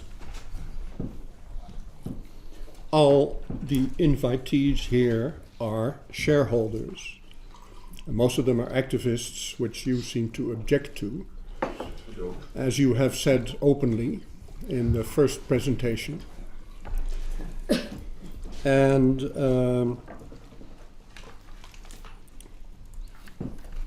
as you have said, it is an impossible venture to start this research in this setting. We concur fully.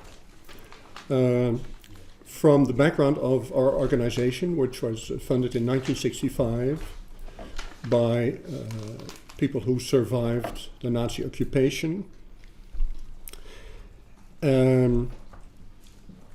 it's obvious that we look especially to, for instance, the group of draft resistors in the period we're talking about here. And of course, their position is always linked to one other issue, and that is justice.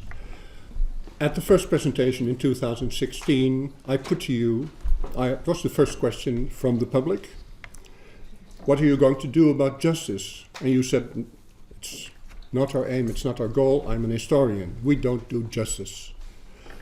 I would like to ask of you, how do you think about the phrase that history judges things? An historian, in my view, and the views of many people gathered here, is that history serves just one purpose, not to provide databases and records, but to provide the conclusion of all that. Then another point, going back to 2016, is that in that meeting, General Jeffry, you know him, the president of one of the veterans organizations, asked distinctively not to use the term war crimes. And you concurred. You acknowledged. It's on tape. It's on video. So, have you since changed your mind? I'm very curious, because just now, you, on my question, said, I use the term all the time, but do you mean that you will acknowledge that war crimes have been committed all the time, 45, 50, by the Dutch military, by the Dutch state? Okay.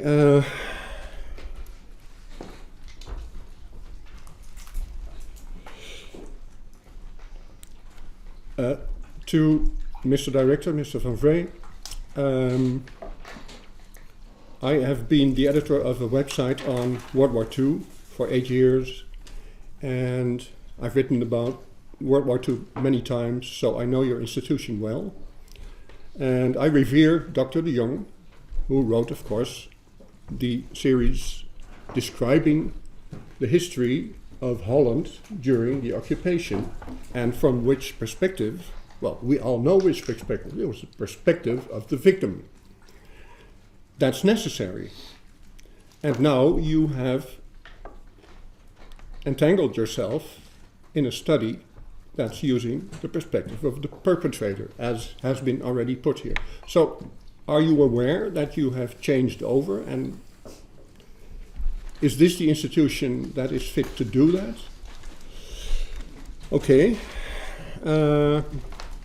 I think that concludes my points. Just checking. I guess I'll leave it at that. Most of the other points have been covered already. Thank you. Currently, 30 seconds. This institute has always dealt with perpetrators and victims. And the Colonial is 28 volumes. I think half of them is about victims and half of them are about perpetrators. So that's what history is. It's about processes. It's about indeed to understand what happened. So I don't agree that Julio was only working on victims, particularly his work on Indonesia. Just to be sure, I didn't imply that, and I didn't say it. So he, of course, he included reactions from the Nazi side. Of course, he did that, and he studied all their documents. Of course, he did that. But he drew the line. He made the conclusion, and of course, in this case, for everybody here, the Nazis were the perpetrators. The Nazis were wrong from 1933 on, from 1926 on, etc. Okay, I don't have to tell you that. It's just for the record. So de Jong never was in trouble with any of the victims. Of course, here and there, some people differed, and some people, but in general, people were glad, and he could continue his work, and he finished it. And of course, criticism on details is possible, but he gave the story from the victim's point of view, and it's like you said, it would be like the Germans coming here, especially, for instance, former Nazis, coming here to write by the German state. To write the history of the Nazi occupation of Holland. Okay. So many German historians who have written with support of the German state or German private organizations about the occupation of the Netherlands. The most famous one is lately Katja Happe's book on the persecution of the Dutch Jews. And nobody objects to that. We're working with Germans like professional historians, and they have a keen eye in particular on the issue of perpetratorship. Yeah, but they're not blaming the victims to be the perpetrators. It's different. No. And of course, not what we do either. Well, I know that we are talking because University is in this relationship. I wish we were in the position the German historians of this age were. Jongens, het blijft Nederlanders. Would those German historians also write this history like the Grebbeberg is an excuse for the German violence in the Netherlands? Nobody is implying that. The Germans have gone through a process of moral cleaning, and we have not. We have not. I was in Roermond last September.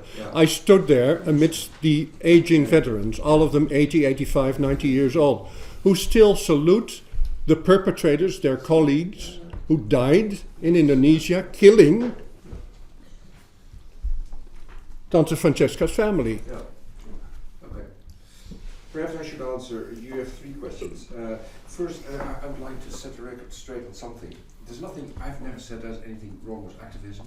I said there I have different responsibility. We all know that an activist such as Huting in '69 or Jeffry Pondaag in the last 2 decades have been crucial in bringing this whole war back into a public debate. So there's only appreciation for activists. Oh, What I've thank you. said, Well, that's clear then. Yeah. Okay. Well, I've written that down also.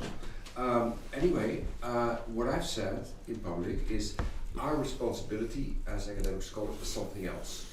So that's one. Second, we don't do justice. What I've said in response to questions, so what's next step, lawsuits, whatever, I said, well, that's not our primary concern. Our primary concern is to feed the debate on this war and on war crimes and so on with solid empirical research. Finally, about war crimes, I do not recollect what, and you say it's on tape, so I of course I believe you, but I should remind you that 2 years before that debate, I published a book in which I'm talking about war crimes. It did not make me particularly popular with the veterans, and I use war crimes all the time, and I sort of like make calculations, and so it's quite clear that this war crime is not an incidental thing. Maar ook in Indonesia. So I can write to General Scheffer, Professor Osindi, sorry Mr. Scheffer, General Scheffer, I'm sorry, Professor Osindi has changed his mind, war crimes are going to be included. No, look, what I've said in my book, I've used the word war crimes all the time. That's the center, that's the core of the book. So what else do you want? And I think one last remark. I think I consider the way the Germans deal with their past and went through their guilt, history of guilt, should be an example for the Netherlands. Example to be copied as quickly as possible, and that's not happening. We did not do, because have you, when you started this process, have you asked yourself, are we the right people to do this, or should we let this one pass and give it to the Swiss, or the Liechtensteiners, or the Venezuelans, or the indigenous Australians to judge us? But wouldn't you think that it's sort of like a matter of you're damned if you do, you're damned if you don't? If we don't take up the challenge, everybody's going to say these colonial. So you shouldn't. Establishment. So pass this one. Fail to take up the responsibility. We decided to take up the responsibility. You put your finger on the wound. Exactly. You should have said in that case, if there's so much doubt, okay, not this one for us. Yeah, but if we don't, then everybody will say, look, they shy away always. Well, too bad. Would you like my handkerchief? No, I'm not. This is very strange. Listen, This is very strange.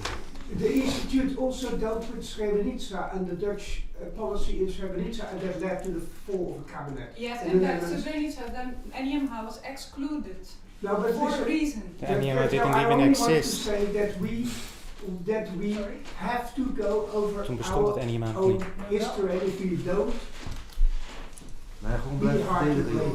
Gewoon blijven verdedigen. to be blamed. If we don't take up this, I'll put it bluntly, you are not the people who are fit to do this. Simply, it's as simple as that. Don't you get the message? It's a matter of Well, privilege. we get the message that you think we're not able to. And not me alone, I'm not alone here. But it's as simple as that. 137 people signed the open letter to share the same concern. It's a serious thing. I think the last speaker today, Michael. In any case, thank you for your answers. That says it's about the 4.5 billion guilders. That is quite actually not completely correct, because I will explain, and I'm going to ask you not to interrupt me. I know there will be a lot of things that might trigger you to interrupt me. Please save it till I'm done, because this derailing really takes time, and I'm just going to start. Indië verloren, rampspoed geboren. Of course, this is about the financial side of this violence and colonization. And it's an essential part of the research about independence of Indonesia. You cannot seriously do research about the end of colonialism without telling the story about the end of 315 years of economic exploitation, which resulted in the Roofstaat.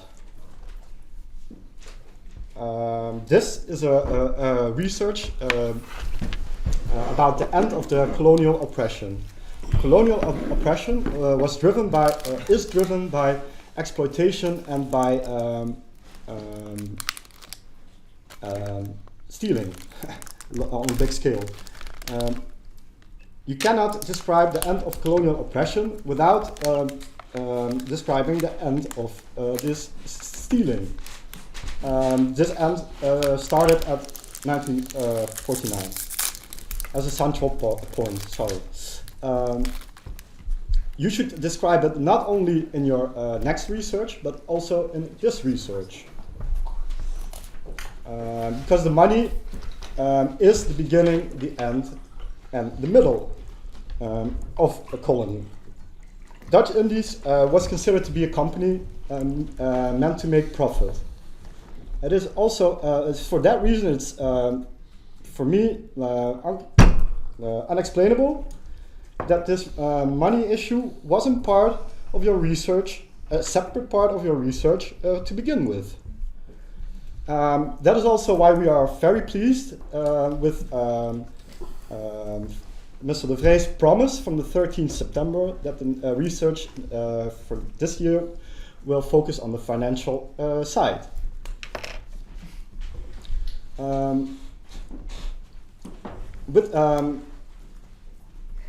Because of this research, we have some demands, because we do not know what you're going to research, so we better make these demands now. So you can keep you can add them in your research and keep them for consideration. We want to add some research question to your research about the financial interest of the Netherlands in the Dutch Indies. This should be a separate part in your conclusion, a conclusion that is written by an independent person for reasons that some people already mentioned, but also because the Heer Oost-Indie doesn't understand racism, he doesn't recognize his privileges, and he dismisses the narratives of non-white people, of profound anti-racists, and of academics. Another demand that we make is that your publication about 45-49, out of respect for human rights, has a clear part about the Dutch stealing they did, and about the racism that was reason for this, or legitimizing this stealing. This should be, as a topic, research very thoroughly. That is your job. We would like to help you with our perspectives, because we also did some research and found documents. But we also expect that our call, our demands, will be publicly announced. We will do this right after this meeting on social media and on through a press release. Since the end of colonialism only stops after the financial oppression stopped, and because the economic situation from before the period you're investigating was influential for the situation during the period you're researching, the period of your research is too short, too constrictive. But this should not be a reason for you to dismiss these research questions, considering the importance of the subject and the completeness of your research. These financial issues are also important because your research is focused on violence. And violence is not just physically violence, but it's also emotional violence or economic violence, which also has a huge impact to a people. But also money can be a reason for the excessive violence that was used. There are too many situations where it's plausible or even assumable that money played a very important factor in the violence and in the amount of violence that has been used. Central was that the Dutch tried to get back something they saw as their property to restore the pre-war income they had. So obvious research question would be, how big was the pre-war income from Dutch Indies, and how dependent was post-war Netherlands of this income? The mindset of that time, or the narrative of that time, was that the Dutch Indies was responsible for 13.7% of the BBP, but this is actually disproved by academics in a more recent past. Clearly is that the 13.7% were considered as a fact in that period. We all know the expression "Indië verloren, rampspoed geboren," a slogan from a brochure from 1930s. That was, because of this mindset, very popular during the period that you're investigating. The loss of such a substantial part of the BBP was a factor in the decision to start the first political action, politicized action. And therefore, it should be a very important part of your research. According to Leids historicus Professor Klein, the Netherlands was in 1947 on the edge of bankruptcy by a shortage of foreign currencies. So everything they had, everything was put to get this colony, to win this political actions, and to get rid of the resistance warriors, actually, that were occupying agricultural land. So they could start the export again from Indonesia to the US from agricultural products. They succeeded also in this. So there's a clearly economic factor here for the violence. The second, I will call it an attempt for invasion. This restore of the export wasn't necessary anymore. And also they received the first payment of the Marshall Plan. Still, the same Marshall Plan turned into a reason or a factor that could have contributed to violence. Because the international resistance against these second politionele actie, and because of the pressure of the US to not start a second politional action, and because the Netherlands did it anyway, there was more pressure on winning this war, because otherwise, well,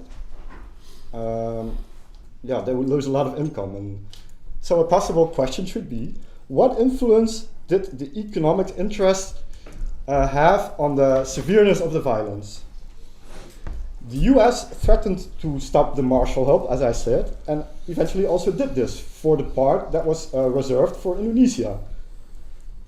When they would also stop the help to the Netherlands would have two financial dramas, because then they would miss the income of the colony, but they would also miss the Marshall Plan money.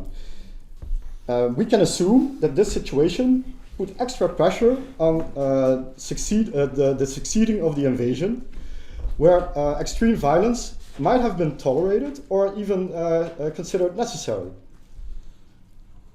So a more specific question would be, did the threatening with ending the Marshall Plan was a decisive factor for the use of excessive violence? Also, there should be research if the Marshall, the money of the Marshall help has been used for these military campaigns, and if not, where were these campaigns financed with? Because the Netherlands had a debt of 23.6 billion in 1945. This was so high because it became 6 times the amount as before the war because of the war. Netherlands also lost a substantial part of their income. Also, there was a country that needed to rebuild, and Netherlands lost their very important income from the German economy, of course, because that collapsed due to the war. Also, these military campaigns were even larger than the French military campaigns they sent to Algeria to prevent decolonization there. So this is a massive invasion, and it should have been very expensive. So a possible research question would be, where did the money for these military campaigns come from? In the RTC negotiations, which resulted on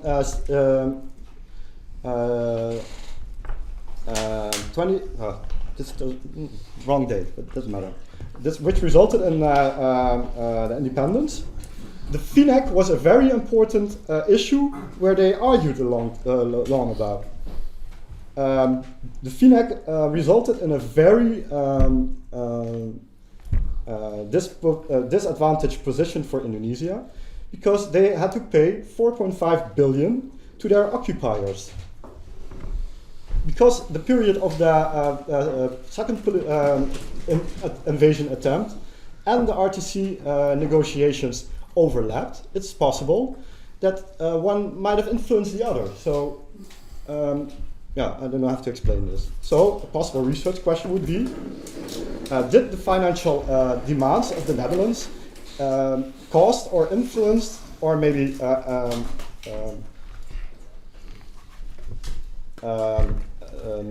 made this invasions longer?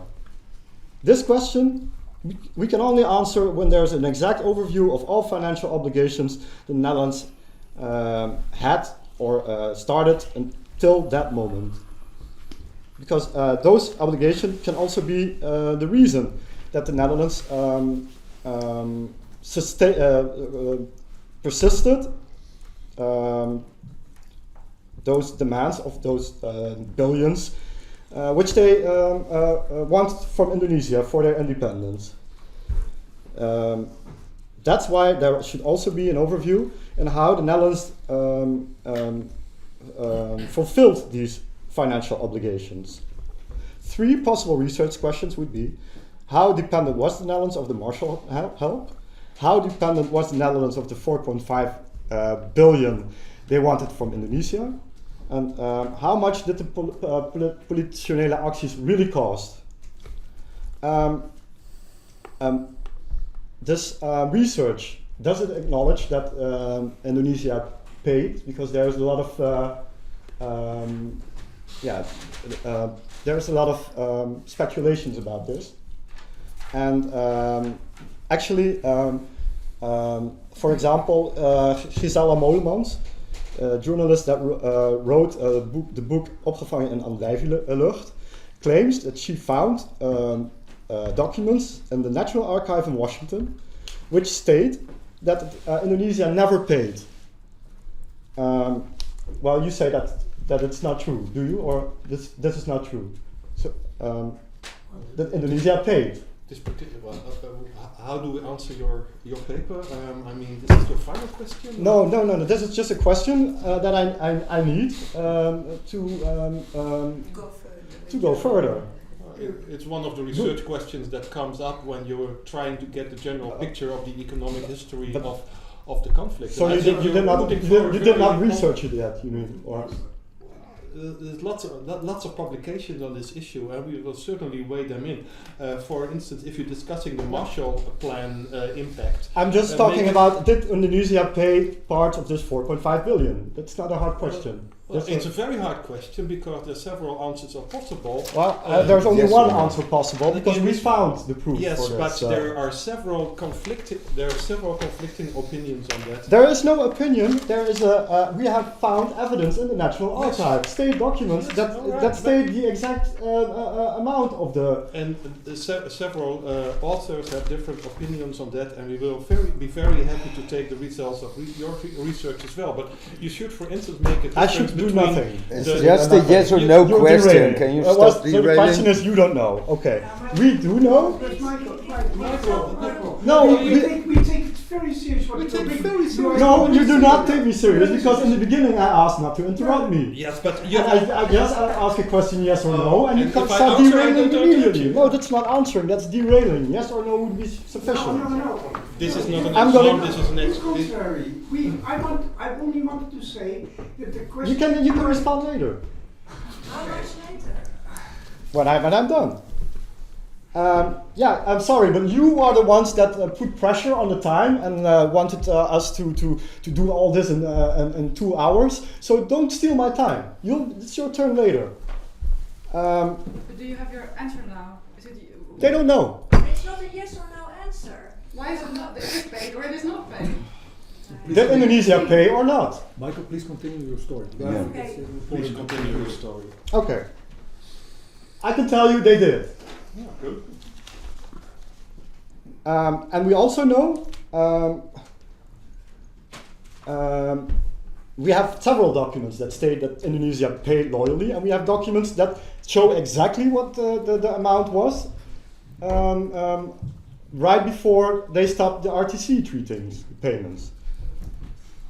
Also, we know that the Netherlands, by guessing and by fraud actually, by a person named Hirschfeld, came to the amount of 6.5 billion because the Netherlands assumed that Indonesia would not pay the debts that they had at that moment.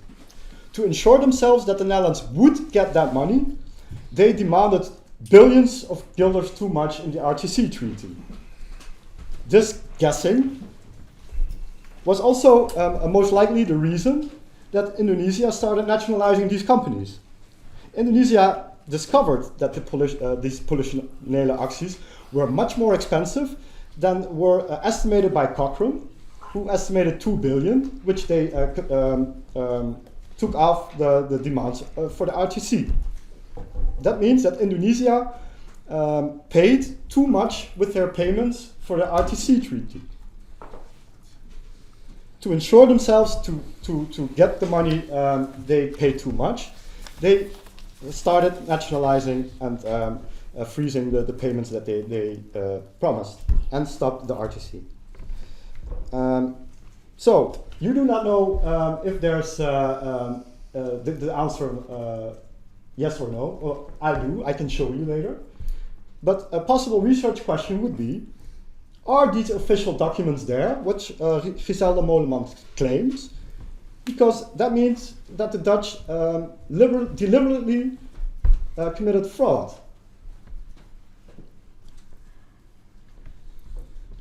Also, nowhere in the researches about the economic recovery of the Netherlands, there is a mention of the billions from Indonesia, while this amount was almost exactly the amount of the complete Marshall help. This means that Indonesia paid a huge share to the industrialization of this country, especially when you come to conclusion that the cost of the politionele acties were paid with Marshall help money. This conclusion, this is also the conclusion, by the way, of Professor Klein from the Leiden University. So, a possible research question would be, where did the Indonesian billions went to? What did they spend it on? This question is relevant because the negotiations about this possibly made up billions might have influenced the length of the politionele acties, with all the extra violence coming out of that. The questions I mentioned are essential for your conclusion of the research. And when they won't be a part of your research, then your research isn't legit. We will conduct research for ourselves also in that case, which will influence your research or your conclusions, well, guaranteed. Finally, West Papua was, hoe zeg je dat? Een hindernis? An obstacle, thank you. Where in the RTC only was agreed that there will be an agreement in the next year. The Netherlands never followed up on this promise. Also here might be a very important role for the money. Because in 1936, in West Papua, the Netherlands discovered a huge gold mine. We know by now that the Netherlands was the only party at the negotiation table that knew about this gold mine. So also this subject should be investigated more, because it adds to the violence if this is true. So, dear researchers, you have work to do. Because I think you agree with us that money was, connected unmistakably with the violence. J.P. Koen already knew this 400 years ago, actually, when he said, zonder handel geen oorlog, zonder oorlog geen handel. Where is it in your research? Okay, thank you, Michael. I think you raised very important questions, and many of these questions we are aware of that they are really important because economics played a major role not only in 1945 but also in 350 years before. So I would be very glad if you could give us your questions also on paper. That was my. I'm gonna change because I added some things. Okay. Do you have it ready? Because I think most of your questions will be raised in research because we have to understand the answers because it was there in the daily policy. Perhaps Peter can say something about it because we can't around. We have to deal with it. Okay. I can also give you the. I'm not going to give you the documents we found because I don't want to give away the source because I don't trust the Netherlands. Sorry, it's your job also, so you should have access to it. But I can show you what's in it because it's really disgusting how the Netherlands thought of this plan to extort billions more from Indonesia, and maybe even. Created or I don't know. It's just connected to the violence, so you should take this. Well, one of the interesting challenges, Michael, is to find out how this monetary impulse works out on the ground. Exactly like you say, how did it prolong, for instance, the military operations? Did it cause excessive violence and everything? I think that's very important, and that's probably one of the issues that is going to come out of the regional studies program. My colleague Roel Fracking has written a very interesting PhD on what happened in the Pasundan in the late colonial period, so during the war, and the violent aspect as well as the connection to local business and trade is very important. So yes. Also not for that only, also for generations now that are waiting for payments, while the state just says no back pay, no blah blah blah. 10 years ago, this institute published a book on back pay, which has not been dealt with properly by the government. I agree to that, but this book is basically giving all the facts. I agree. But it's not really making his point. I know that I read it. This is about back pay, and I'm not talking about back pay. Well, because it could be linked to it. That is why it might solve another issue, which is not my main issue.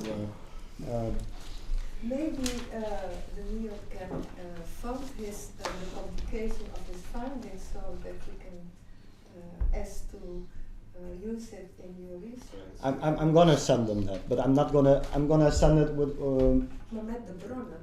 No, I'm not going to do this. I do not trust white institutes. No, yeah, you laugh. Yeah, sure. You have a history you have a history. The Netherlands and all their white institutes have a history. Yes, and you tried also to dismiss this during this meeting. You have a history of being not trustworthy about making deals and at the last moment cancel these deals or make it a trap, these deals. So no, I do not trust, and that's not you, maybe it's intelligence that I don't trust, that might get to this document and destroy it. Yeah, so I can give you the what's in it, but I'm not going to give you the location. What we now did, we just agree that you sent us your notes, your questions. Yeah. That's what you. And all the proof that comes with it. All right. I think we are arriving at the final conclusion. I have also one concluding note, just to summarize our main concerns once more. Of course, thank you for having us here. After such a long email exchange, we have conveyed to you the serious problems with your research. We have told you that 350 years of colonialism, its illegitimacy and its foundation in racism should have been at the center of your study. Instead, you have taken the right perspective of taking the Berchiab as a point of departure. We have explained how this research has serious conflicts of interest that delegitimize it. And we have questioned and made demands about the planned write-up of your study. Finally, we have laid out the importance of carefully examining and describing the end of the Dutch robbery of Indonesia as examination that should start in the current study and continue as a set of future research questions. We expect a continuation of this discussion in which we are considered serious thought partners from this point forward. And I think our main concern is that we can raise our concerns as we did, and then you can say, yeah, we take it seriously, but as today, we don't see it reflected on your website, on the outline, in the questions. So I hope you really take this into consideration. And yeah, thank you. Now, we are at the end. I would like to thank everybody here present for this afternoon. I think I'm exhausted. I don't know how it's about you, but I think that we had indeed an exchange of opinions and sometimes discussions. And I hope really, and then I speak as the director of the NIOD and one of the three institutes that perform this research. I think that there are lots of things that are said that we have to take and that we will take seriously and take into consideration in the rest of our research. And I hope that we'll find a way to prolong this discussion. Yeah. Maybe you can also consider where you invite guests that are, descendants of colonialism, because this is really offensive when you're inviting us in. Yeah. Since this money is paid with money from our ancestors.